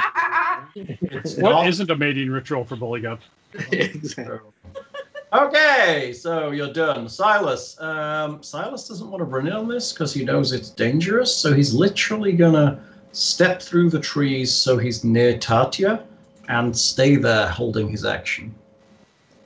In case he needs to dive in front of an attack for her. In case he needs to use his amazing skills. Does he know what it is? I mean, he might. Let's see. He does have a bunch of skills. Let's see. Silas, does he have Arcana? I believe he does. 23. Yes, he does know what it is. Does he want to tell us? I mean, he shouts, "It's a Yahweh." Which means two things to us, Jack and shit. It's dangerous. It's immune to spells and it heals really fast. Is it weak to anything? Not that I know of. Glaives. Frog pee. Right. I think that's a fair question to ask. It is a fair question to ask. All right, Kiernan, it's you. Like, if he said fire, that Inferno Grenade would be coming out real quick. Yeah, exactly. Inferno Grenade. Okay, Kiernan, it's you. So since it's so huge, I'm assuming I am flanking with Buligup where I'm standing now, or should I 5-foot step to the right and look down? No, you don't need to. As long as you can draw a line from yourself to someone else that goes substantively through the center, that's fine. Yeah. All right, so stabby. Let's give this a shot. 2 18s. 2 18s. Yeah, 18 hits it. Nice. So, I gotta remove that extra sneak critical thing because that's not applicable, so that's annoying. All right, so 13 plus Oh, you're probably gonna have to roll for fortification or whatever for the crit. Lows! Sneaks again. Lows! Oh, so the second sneak gets through, but the first one does not. Okay, so 13 for the first one. Mm-hmm. And then, oops, I got something going on here with the screen. What's going on with that? 1430 for the second? Nice. 30, yeah, 30 for the second one. 8 plus 6. 43 total. That's good. That's And pretty there's great. acid in those, so that should help with its regeneration then. I had that last time, so it shouldn't have regenerated last time, if that helps. That's a good point. Do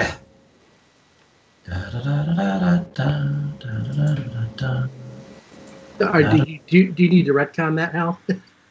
No, I don't need to reckon anything.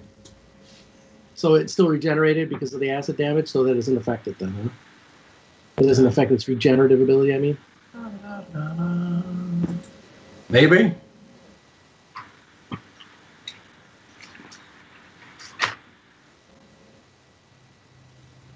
It might not be even regeneration. It could be fast healing or something. I don't think those are subject to fire and... Correct. All right, good. Bear monster. Yeah, I'll stop. It heals itself. Well, it'll do it at the end of its turn. It attacks Kiernan again because he's really the only target at this point. A bite. 25. That's a hit. 9 points of damage. That's a piss poor roll. I rolled a 2 and a 1. That's so sad. A claw. 28 for 9 points of damage. Hit. A tentacle. 23. That's a miss. Ooh, sadness. I don't get to grab you. Makes me sad. No grabs. Get 5 footsteps backwards.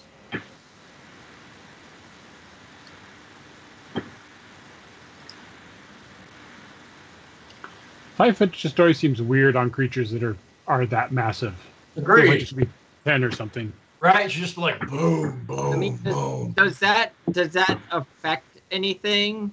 No, it's just backing out a little bit, trying to kind of put itself in a better position. It affects the flank for you, probably. But... I mean, there's still a good piece of him, like... Yeah, you need the center of him to be between you, which it was before, but no, it is not. So somebody's gonna... So if you move to the right one... What about Tatia, though? I mean, Tatia, if she gets into combat, will actually flank, but she's currently not threatening the bear monster. What is his reach? 15 feet. He's threatening her. She's not threatening him. Her reach is only 5 feet. Okay, fair enough. She would literally have to be here to threaten that bear monster. Fair enough. I was thinking just within. I apologize. I was mistaken. No. That's fine. It's one of those odd things where the thing you're fighting has a bigger reach than the party does. Yeah. So you have to get in on it, which means it's going to hit you while you're moving in, unless you 5-foot your way in.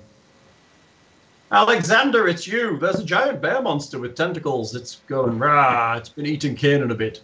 There is. What do I have that would affect a giant bear monster and not Kiernan? Fireball? I mean, I think the main question is, what do you have that would affect a giant bear monster? True. It's true. Rope trick for the tentacles. Hey, I'd just like to say, I actually got a D&D 5 book that I actually quite like. Oh, nice. It's a setting book. It's a setting book. And Which it makes one? me I didn't happy. see. It's Ravenloft. Oh, nice. And it's nice. It's actually good. It reminds me of proper Ravenloft when, it's like a redoing of the setting. It's good. It's not filled with stupid nonsense that I don't want to use. It's actually got good stuff in it, and it'll be helpful for Hexad. Is that what your Thursday night game is doing? Yeah, Thursday night's doing Hex. It's doing Ravenloft, so now I have the official 5e book for it, so I can choose to ignore it. Out of all the monsters I've had to stat up without any 5e help, there is one of them in this book now that I now no longer have to stat unofficially. So there's a lot of monsters still to do from Ravenloft in the adventures, apparently. Like bears with tentacles? Oh no, Yaogwai are actually. Oh no, I'm sure Yaogwai haven't been converted into D&D yet either. We haven't had Bestiary 97 yet. I used to fuck Yaogwai up in Fallout. Oh yeah, Yaogwai, they're in Fallout, aren't they? Yeah. Yeah. I guess I'm going to use my math and geometry brain to figure out where to place the fireball to not get most of the party, but definitely get the Yaogwai. I think right behind on that guy with the purple ring around him will probably get just the Yaogwai, and most of the party will be safe. Okay, yeah. Shoot out that little bead of whatever. And I'm most- more than and most 15 of the feet, so I forest. probably don't even have to cast defensively now, right? Yeah, you're out of its range. So what you could throw it on the opposite side into the trees, I guess. Hmm. Oh, and that could also light up the trees, which would make it like Make Red Fang happy. Yeah, Red Fang would be super happy to burn down the orchard. I'm sure that would make him super happy. The orchard's healthy and juicy. It's not going to just burn to death from a simple fireball. I'd have to try Yeah, much I guess harder. fireball is just going to blow all the trees up, isn't it? It's not really going to Well, burn. there's no pressure wave anyways. It's just an instant of fire and then... Right. It was a methane pocket. And instead of fire doing damage to everything in the area. Well, yeah. Yeah. There will be some collateral damage. This thing's doing damage to the trees anyways. It's going to do worse if I leave it. That is very true. That is true. And at least it's not technology I'm using. It's good, wholesome magic. Good wholesome magic. I like it's good wholesome magic. Okay, what good wholesome magic? Fireball? Fireball. Fireball. Does that allow for spell resistance? I believe so. Almost. I think most things allow for spell resistance, don't they? Yeah.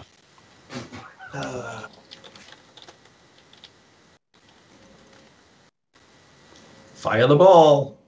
Fireball. Yes, it does allow for spell Yep. resistance, so I'll need a level check from you, please. And reflex for half. And where are you putting it? Are you assuming you're putting it behind it so it doesn't affect the party? Yeah.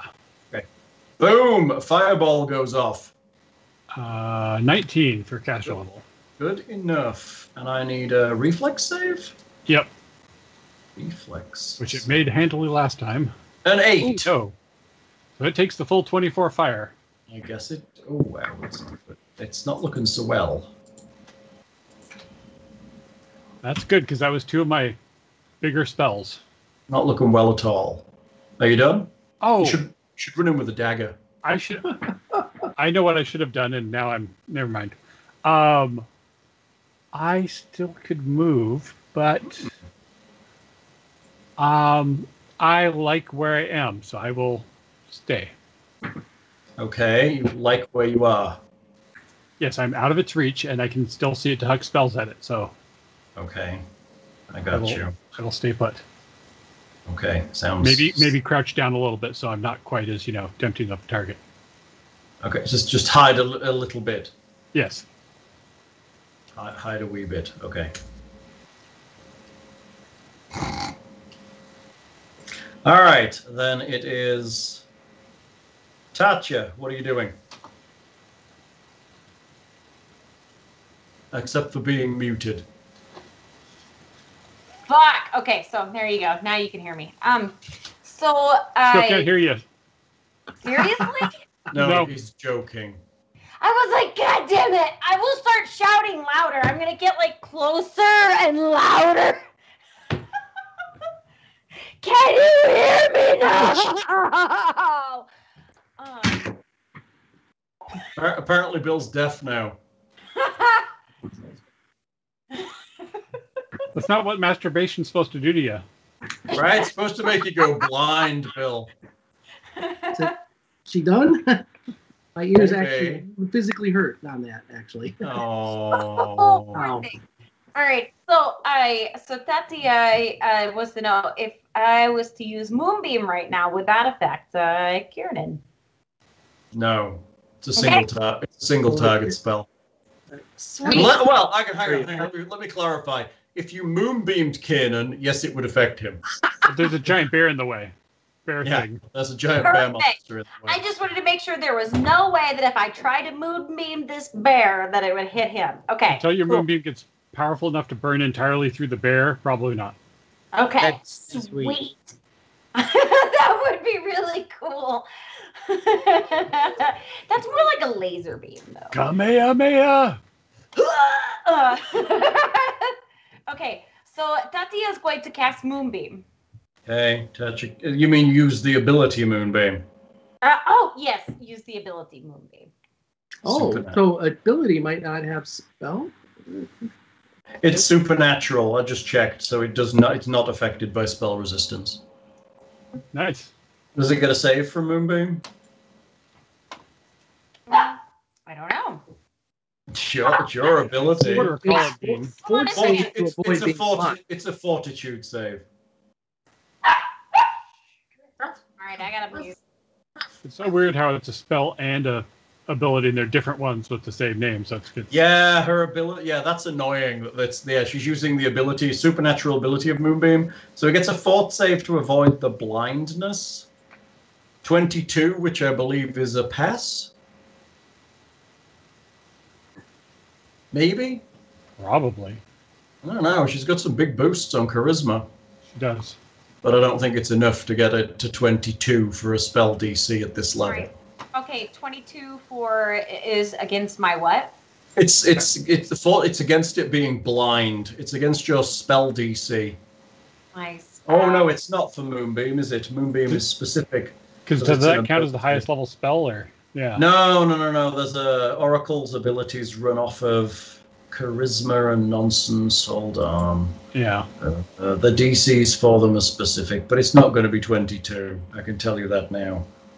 It is 10 plus half Oracle's level plus the charisma mod. So like 19 probably. Yeah, it's pretty high, but it's not high enough. Yeah, as you level, it gets harder to resist the Oracle's abilities, but it's past this one. But it still takes the damage, I believe. Cool. Does that sound right? It still takes the damage. 26 plus 1 for every 2 levels. Did you hit it? Did you hit it? Oh, it's touch a touch attack. It's a touch attack is 14 AC. Yeah, it hits the touch, so it takes 5 damage. Yay! It's the size of a bard. It's got to be pretty easy to touch. Yeah, it's pretty easy. Actually, it's got an 8 touch, which is actually pretty high. What? I'm sorry, I had to ask for a quick retcon. I think that the bite attack, last bite attack missed me because I miscalculated its minus to attack for the sneak debilitating injury I gave it. Gave it a debilitating injury? It's -2 on its attacks, but I didn't hear any against debilitating injuries being added. I succeeded on my sneak, right? Yes, and then the words, I'm applying debilitating injury would have been something to say at that point. I thought I did. Did I not? I don't know, it's dead anyway. Alright. Tatia's killed it. Moonbeam does it again. Well, she's got to get bonus from her faith on that. See, just her goddess is just like Moonbeam is filled with. What are you doing? What with happened? Did the dog just toot? I will That's move. literally what just happened. My dog has bad poops right now, and he farted, and he's sitting. Well, now he's standing right there. But I just move in and search for spell components and There's probably plenty of spell components on this thing. yeah, and magical bits of farmer. Yeah. I think you're missing the most important thing, which is we just killed a big creature. You did. And you know what that means. You're going to have a QAnon helmet. Barbecue? He's going to have a QAnon Oh, we got to headdress. go. Celebratory sex. What is he gonna do? We still can't see it. Oh, there it is. The Gong Show. You guys are probably too young for except for maybe Thing, the Gong Show way back when. My friend was on the Gong Show. I've actually had 2 friends on the Gong Show. Seriously? It went for a long time. Mary and Chris. Yeah. Scabs was on there. I remember. I've seen them both. Cool. That's way cool. Firing up detect magic as I approach the corpse. Okay. You detect magic. It is magical because it's a magical beast. It gives off a vague aura. But there's nothing magical specifically about the area or the creature in and of itself. I will search its nest and look for human remains or treasure? Kind of like, are there human bones laying about? Well, they are searching around there. I would like to go get the Red Fang so we can come see the Yogwais that did all of the... You turn around and Red Fang is walking down through the orchard. Oh, Jesus! Fuck, man! You fucking... Now you decide to walk over? You could have come up here earlier. I was seeing if you didn't work here. I would never get in the way of a finely honed combat group during their exercises. So you could have interrupted us, basically. That is true. We are a combat group. Yes, I see that. You did pretty well against that creature. Although it looks like one of your fellows took a bit of a beating. Yeah, well, he is used to it.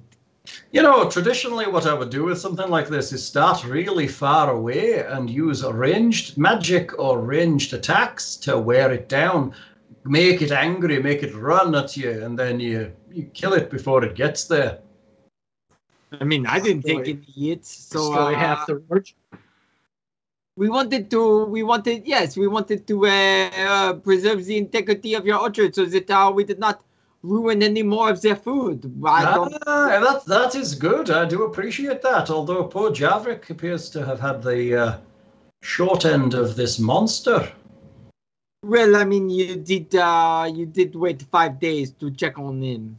This is true. It is on me. Unfortunately, he has a record of telling lies about monsters and robots, and clearly this time he wasn't lying. I would have got out here eventually and had to fight it on my own, but I'm glad you were here. You did good work. Hopefully you'll have a new streak. If you want to come past the high home later, I may have a thing for you. He wanders off whistling. Well, wait, before he leaves, do you yes. want to maybe send some people carve this thing up and use it for meat or something? I wouldn't eat it. Look at it. It's mutated. Something terrible from the wastes. I'll send some folks out here to dump it somewhere. Can they make me perhaps if I carve off some of their fur, I can make like a cape or some blankets or something? I mean, your best bet might be to take a claw or a tooth or something and make a necklace. I wouldn't trust anything else. It's probably irradiated. Mm-hmm. Okay. You could have a cool vest. Speaking of which, Hal, you Yes. still owe me fucking those like fireproof lizard leathers. Yeah, dude. What, from the other game, you mean? Yeah, from like 3 games ago. Yeah, you did order fireproof lizard leathers. Goodness. Chaps? That's right. Only his ass was going to catch on fire. It's okay. I usually have a burning sensation in it anyway. You have a burning sensation in your ass. Yeah. I don't know if it's the spicy food or the syphilis. It's the spicy syphilis, right? It's horrifying. There's nothing like burning Speaking syphilis. of mutations. Bless you, thing. So is there anything that might be useful on this corpse for me? So, like Red Fang says, the chances are this thing is heavily mutated by the things that are wandering around outside in the wilds. It's probably been eating radiation and whoever knows what. It's probably untrustworthy to have much of it in contact with your body, but there are teeth and claws, which probably don't hold a great deal of radiation unless it's been heavily, heavily radiated. Should we slit open the belly to see if it swallowed a person or person's belongings? Yes! Yeah, cut it out. Let's cut it open. Hold on. Don't cut it open just yet. If you want to drag it out of the orchard first and cut it open over that back of that hedge, that would be better. How much does it weigh? Looking at it, you think it probably weighs about 1,000 pounds. Not bad for a particular 2-headed companion we had once, but let's I think see. even Nicodemus could carry that, couldn't he? Could he drag it? I mean, you could, between all of you could probably drag it out of the orchard. Yeah, why not? Let's just go ahead and do that. I mean, you've got 4 horses. You could definitely get it out of the orchard. Yeah. Okay, Yeah. so we grab the horses and we drag it out. I can only do 700 pounds on a floating desk. You drag it. It's funny. It's too bad he didn't have any surviving pigs. Wink, wink. You drag it out of the orchard to the north and you slice it open. Inside, it has clearly been eating a lot of pig.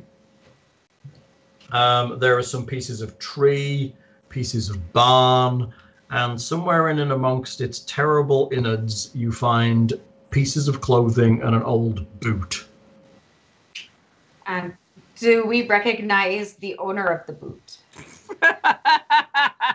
Is there a label? That is a heel check DC 30. Surprisingly, no, because you've never seen the owner of the boot before. We never will. This is your first time meeting him, and he's a little more liquid than he would normally be. He's a pretty shitty guy. So for all we know, the Yaogwai could have just eaten a boot it found out in the wild. Yep. Yeah. And none of that's a magical, nice right? boot? No, none of it's magical. There are technological items. No. There are no key cards. No key cards inside this Yaogwai, I'm sorry. Coins. Damn it. No, it doesn't eat cash. It's allergic to cash. Damn it. Well, I mean, we're gonna raid his house. I mean, Yeah? He's probably got crappy farmer stuff.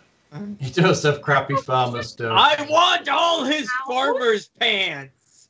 That's it with this. I mean- You do not raid anybody's house, live or dead. And if they are dead, there may be somebody who is already privy to the things inside of that house. So I do not think we should do that. I mean, it's exactly how I play Elder Scrolls, I'm not going to lie. Yes, that's true, but we don't have the Blade of Woe right now. The Blade of Woe. So 17 potions in the house that we will never use. in high school, we played D&D, and our DM would always just like anything we killed, he would just give us farmer's pants. He was like, "Yep, I was carrying 10 pairs of farmer's pants." And then one time I got cursed farmer's pants. Oh, that's which nice. like 100 pairs of cursed farmer's pants, which could not be sold or gotten rid of in any way.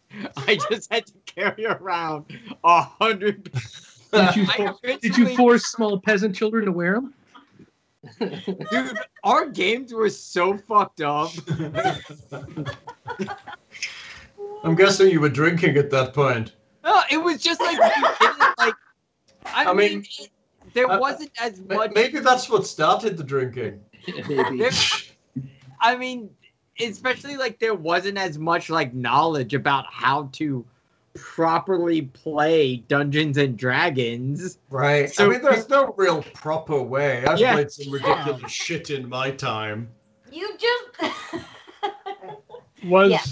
this likely the Yaogwai's lair now, or would it have a lair somewhere nearby that, might have more stuff? So between you and Silas, you kind of figure out that it's probably something that wanders the wastes and just kind of takes opportunities of places like this to kind of rest, eat everything in the area, and then move on. So probably it wouldn't be worth trying to create treasure map off this beast. Probably not. It probably has no real permanent lair. It probably just moves. It's migratory. It just moves from food source to food source, and it just happened that Yarvik is a food source. All right, makes sense. Is it huge or smaller? It's huge.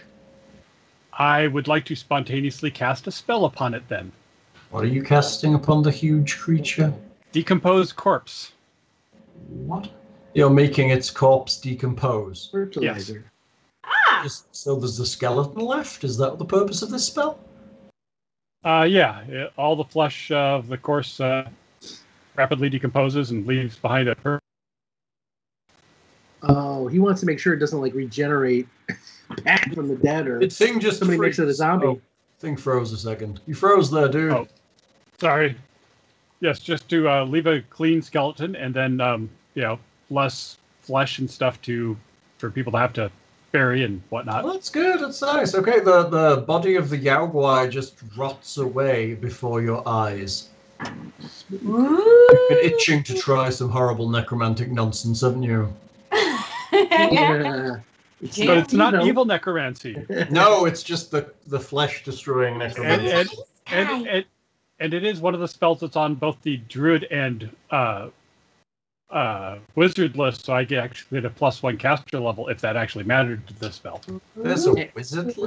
There's a wizard as Decomposed Corpse. Yeah, it's on the wizard list and the druid list. So my Force Blessing gives me a +1 caster level on spells like that. Nice. There's a lot of necromancy on the druid lists because that's part of nature. So Yeah, I guess that's fair. Cycles and all that shit. And Hal, it's worthy to note that as an android, the school of necromancy magic is really the only way he can raise a family. Literally by raising a family. Can we somehow make bone armor for Nicodemus out of a radioactive bone armor? That would be cool. He would be big enough, right? He would look fucking sweet. I'm immediately imagining that helmet that Lando has in Return of the Jedi with the cool like bone pieces in the front of it. You know what I'm talking about? You know what I'm talking about? Yeah, that when he was posing in Jabba's palace. Yeah, like okay, can we make Nicodemus a mask that looks like that? Sure. It would be really. I mean, you could take these bones and turn them into armor, but in the end, they're just bones. Yeah, but it's all for aesthetic appeal.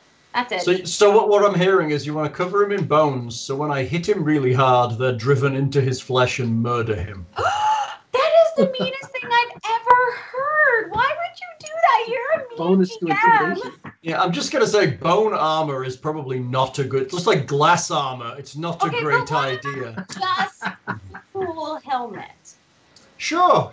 I mean, brain trauma, it's fair. The giant bear skull.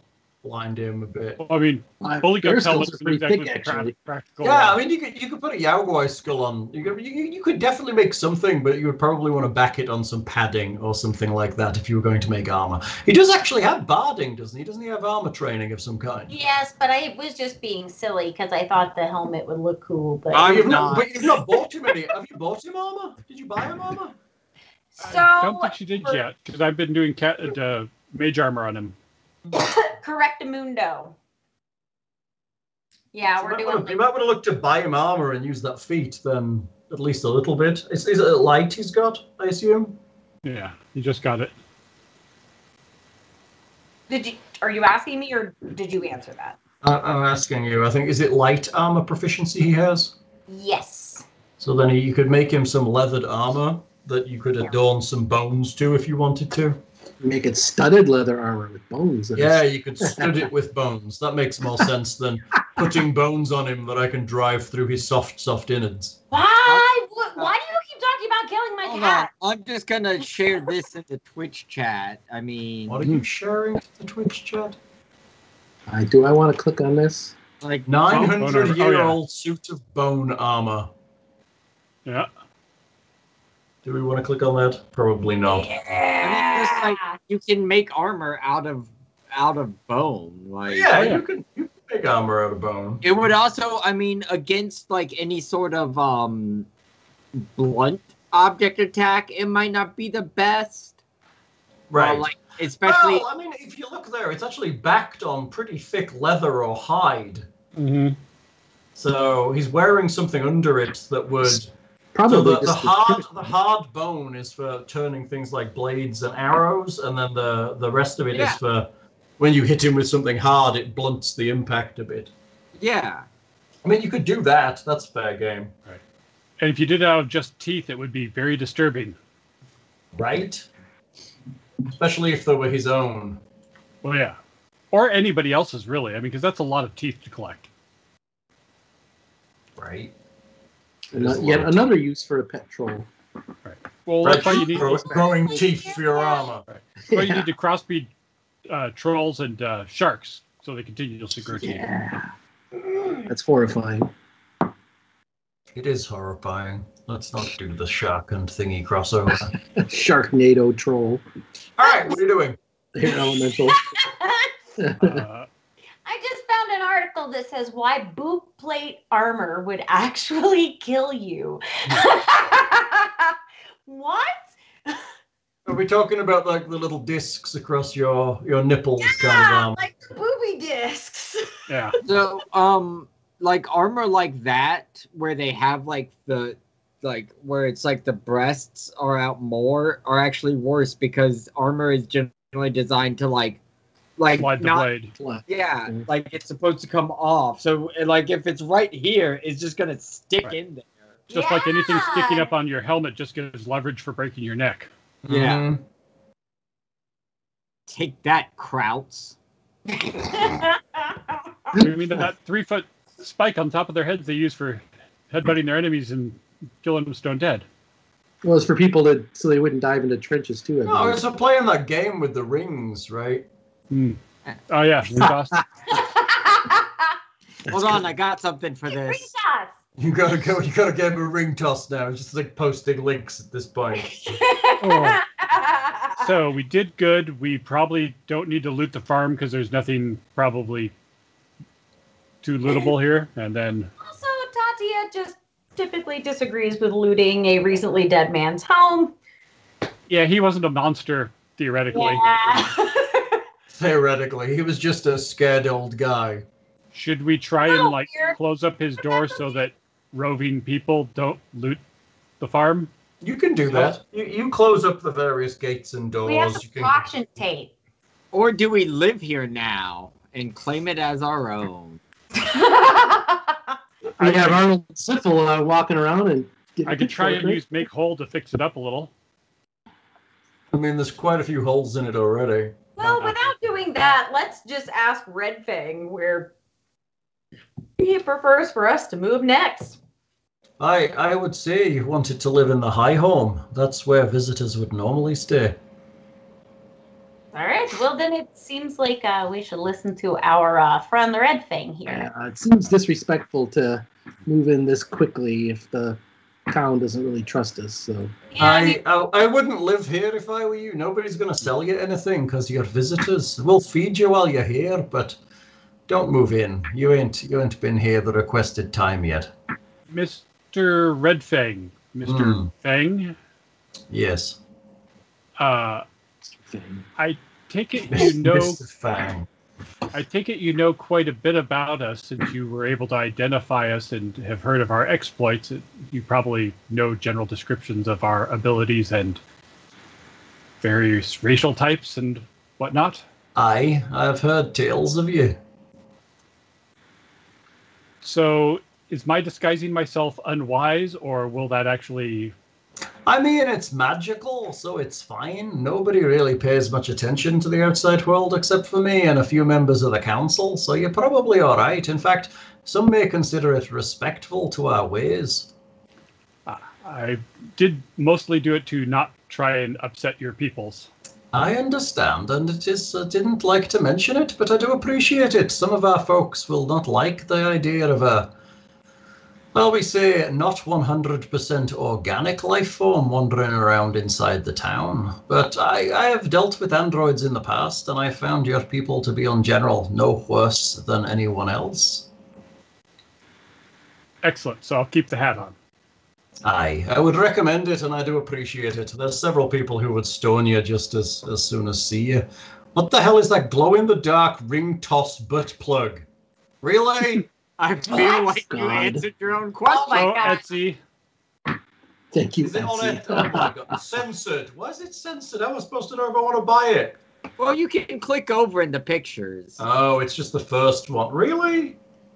I think you want like hefty rings so it really shifts it a lot when they land. I'm going to say that game looks really easy. That's a big... I'm not going to say... Talking about asses, that's a big ring and an awfully long pole.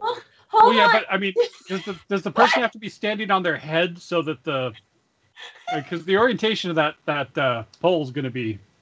Yeah, I guess that's fair. I mean, that might be the challenge. Maybe they just kind of bend over.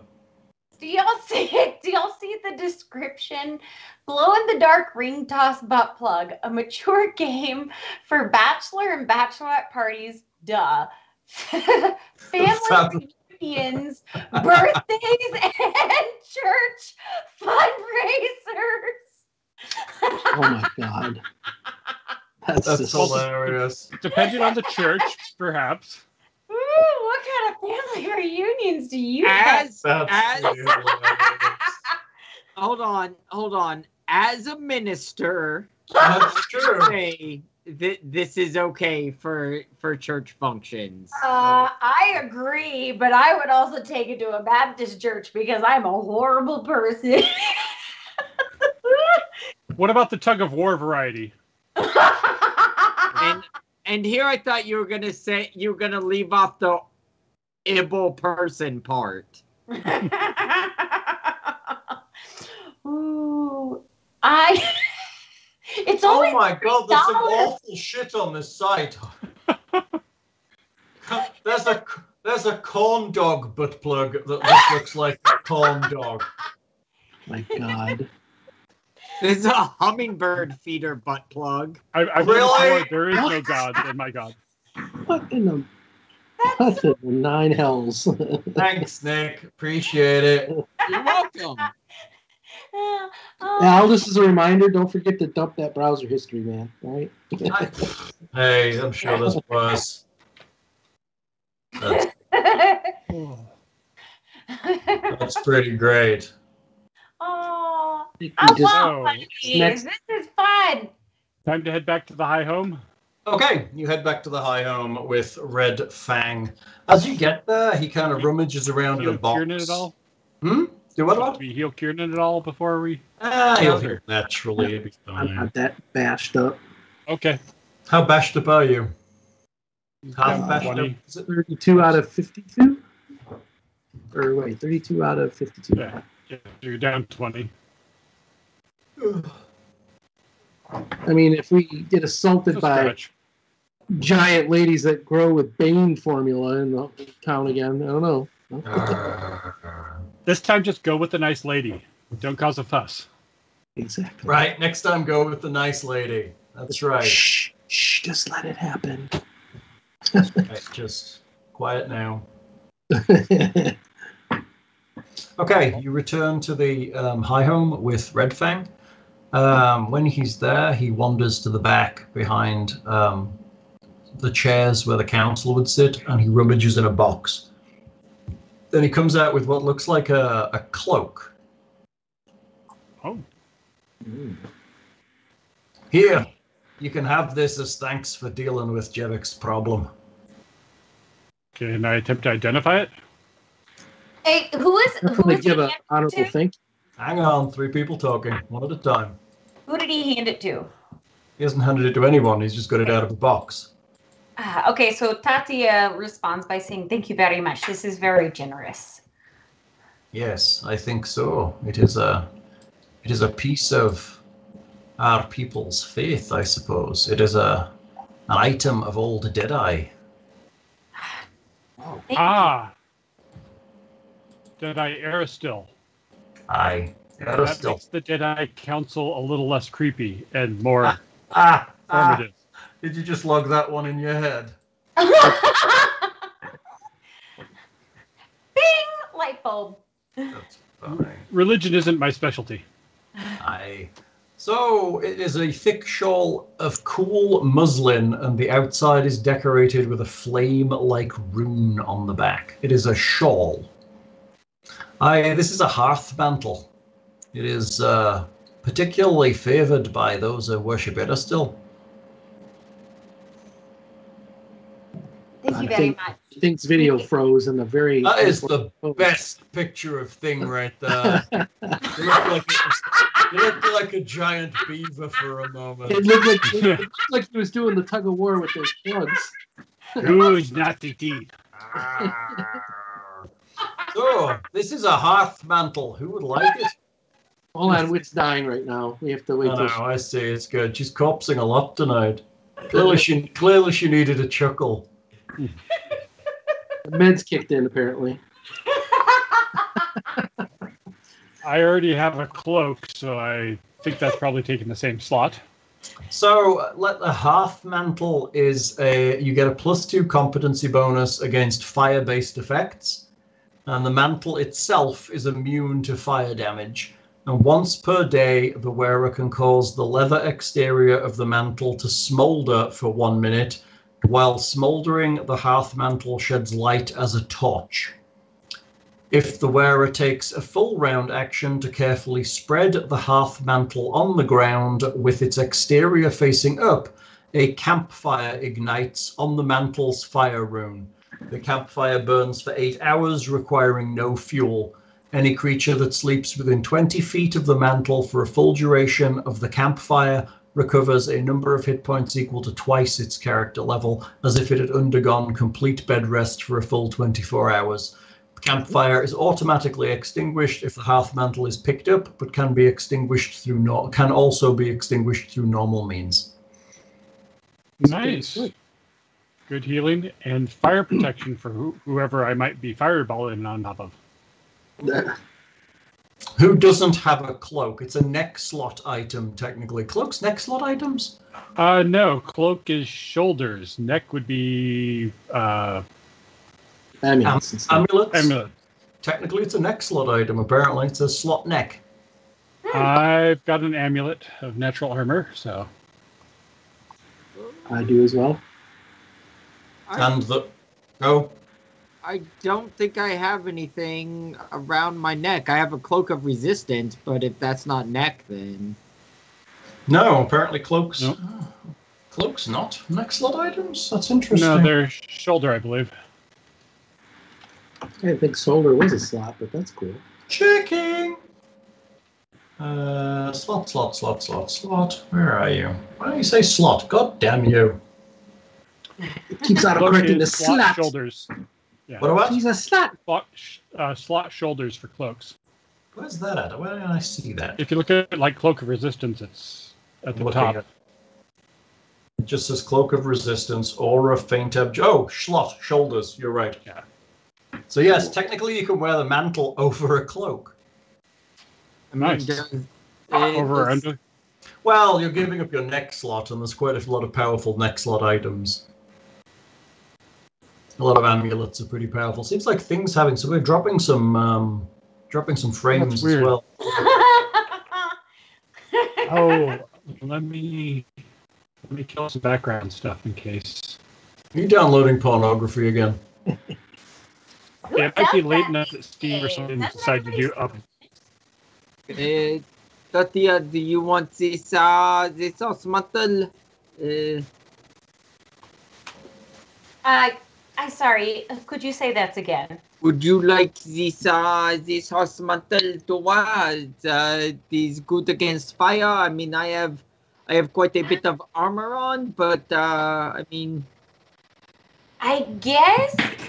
Am I able to do that? Because I have. Well, let me. I have. Do you have any necklaces or amulets? Actually, I thought maybe I did, but I do not. I only have a headband of alluring charisma. And a cloak, right? And now a cloak.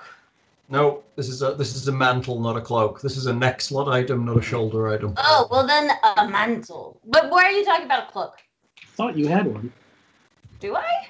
Wow. Yeah, I thought you had a resistance or a displacement cloak that we got back in the first book. More, I don't think so. Okay. I have mini. Tatia has a sleeve of mini garments and a courtesan's outfit. But that is it. So I will take it. Okay, sounds good. You have a hearth mantle. I mean, do y'all think it makes more sense for her to have it or for me to have it? You've also got Silas, don't forget. That's true. Oh, you did not want it. Well, then why don't you take it?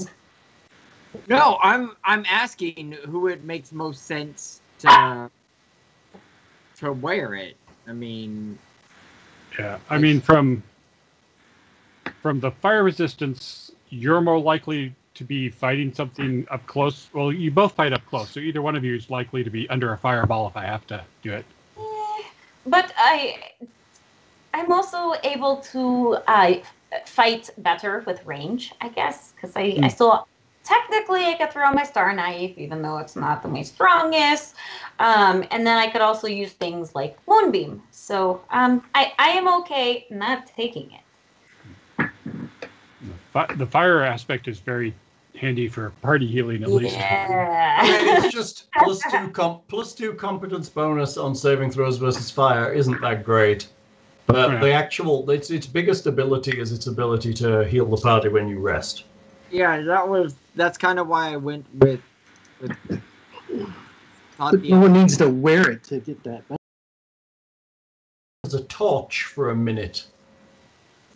Oh, and Which is nice for whenever am I the only one? Well, I mean, I guess technically You and Kitty. Light, but Oh my god, I gave you like a minor item and you're all like tumbling over who's going to take it. yeah, okay, so Nick's gonna take it. I'll take it in. Okay, half mantle. I was just trying to. I didn't want to just be taking things, you know. I trying to be fair. -4 on diplomacy checks against representatives from PETA. It's made of muslin. It's a shawl. Shawl, right? It's fabulous. It's nice. It's very, very rustic. Tatia, It has fringe and everything looking at the picture. would you like me to cast dark vision on you tomorrow? Because So You you can't can see in the dark. yeah. I can see the beginning of this, casting it every morning. I mean, I was wondering if there was something that I had missed, but if it is purely to help me, I would greatly appreciate it at any time. Thank you. One other thing that this mantle might help us as well, and it might depend on who wears it, is it might give discussions with people in town or any type of convincing we might need to do, because it's a relic, right? I mean, it's not a relic, but it is a recognized item for those who are well in the favor of Eristil. Yeah. This won't cause me any issues with Shayla. No, it's not a specific item. It doesn't have Eristil's symbol on it or anything. It's just an item that's used a lot by followers of Eristil because of how useful it is for being in the wilds and hanging out and having nice fires and that kind of thing. I just wanted to make sure it wasn't like, it's not like an item with a holy symbol or one that's specifically it's particularly nice. It's particularly well liked by those who follow Eristil. Okay, cool. So, the people who are out hunting, it's nice to be able to take your cloak off and poof, there's a fire. I do like taking my clothes off. I know, I've seen you. I wonder if I should still do rope trick. Harvest home, whatever it is. The high home. High home. Just so I have a private space to sleep and do things with and won't be observed if my hat falls off my head during the night. Yeah, when he sleeps, he turns all gray. All right. Well, to recap, it sounds like we've gotten rid of the monster and we are ready to clear out of this area, yes? Huh? We went back to the high home to get the cloak or the. Oh, we're in the high home. Sorry. Okay. Right.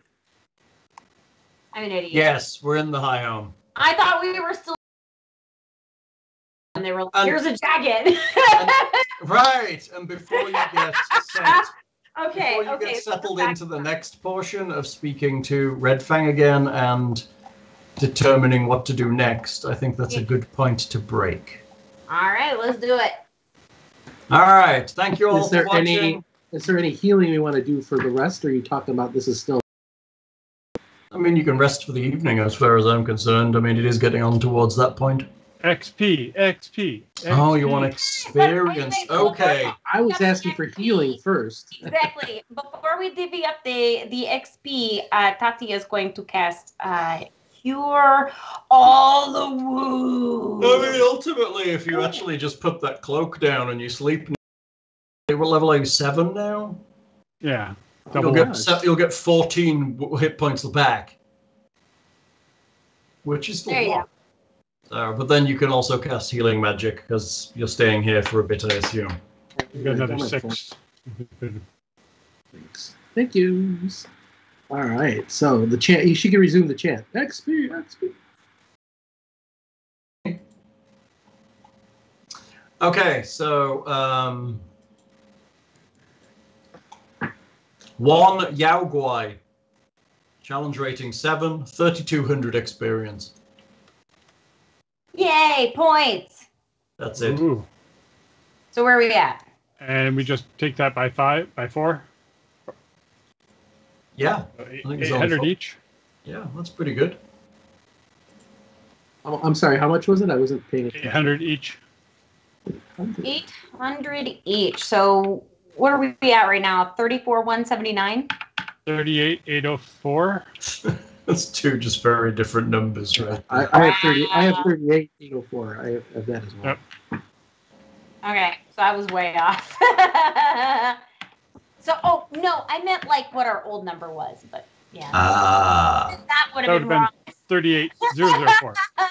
Even that would have been wrong. 38,804. And I have this magic ring written on my form. I don't know where I got it. What would that magic ring be now? Right? I'm sure there's items you haven't identified that are in there somewhere. Ring of Delusion. Right, yeah, right. Bag of Devouring, all that good stuff. Hey, All Tatia, right. Rings of Dying are hard to make. They are. Okay. Thank you for watching. Visit us at the Patreon, at the Discord, at the Twitter, at the Twitch, at the YouTube, at the website, at the everything. Send me an email. Come visit. Bring coffee. Be great. Bring cocktails. That'd be good too. Beer, wine, anything you want. Mead, cider. Cocaine. Cocaine. Apparently. Let's have a party. Don't forget the cocaine. All right. Have a good evening, kids. Thank you for watching. Bye.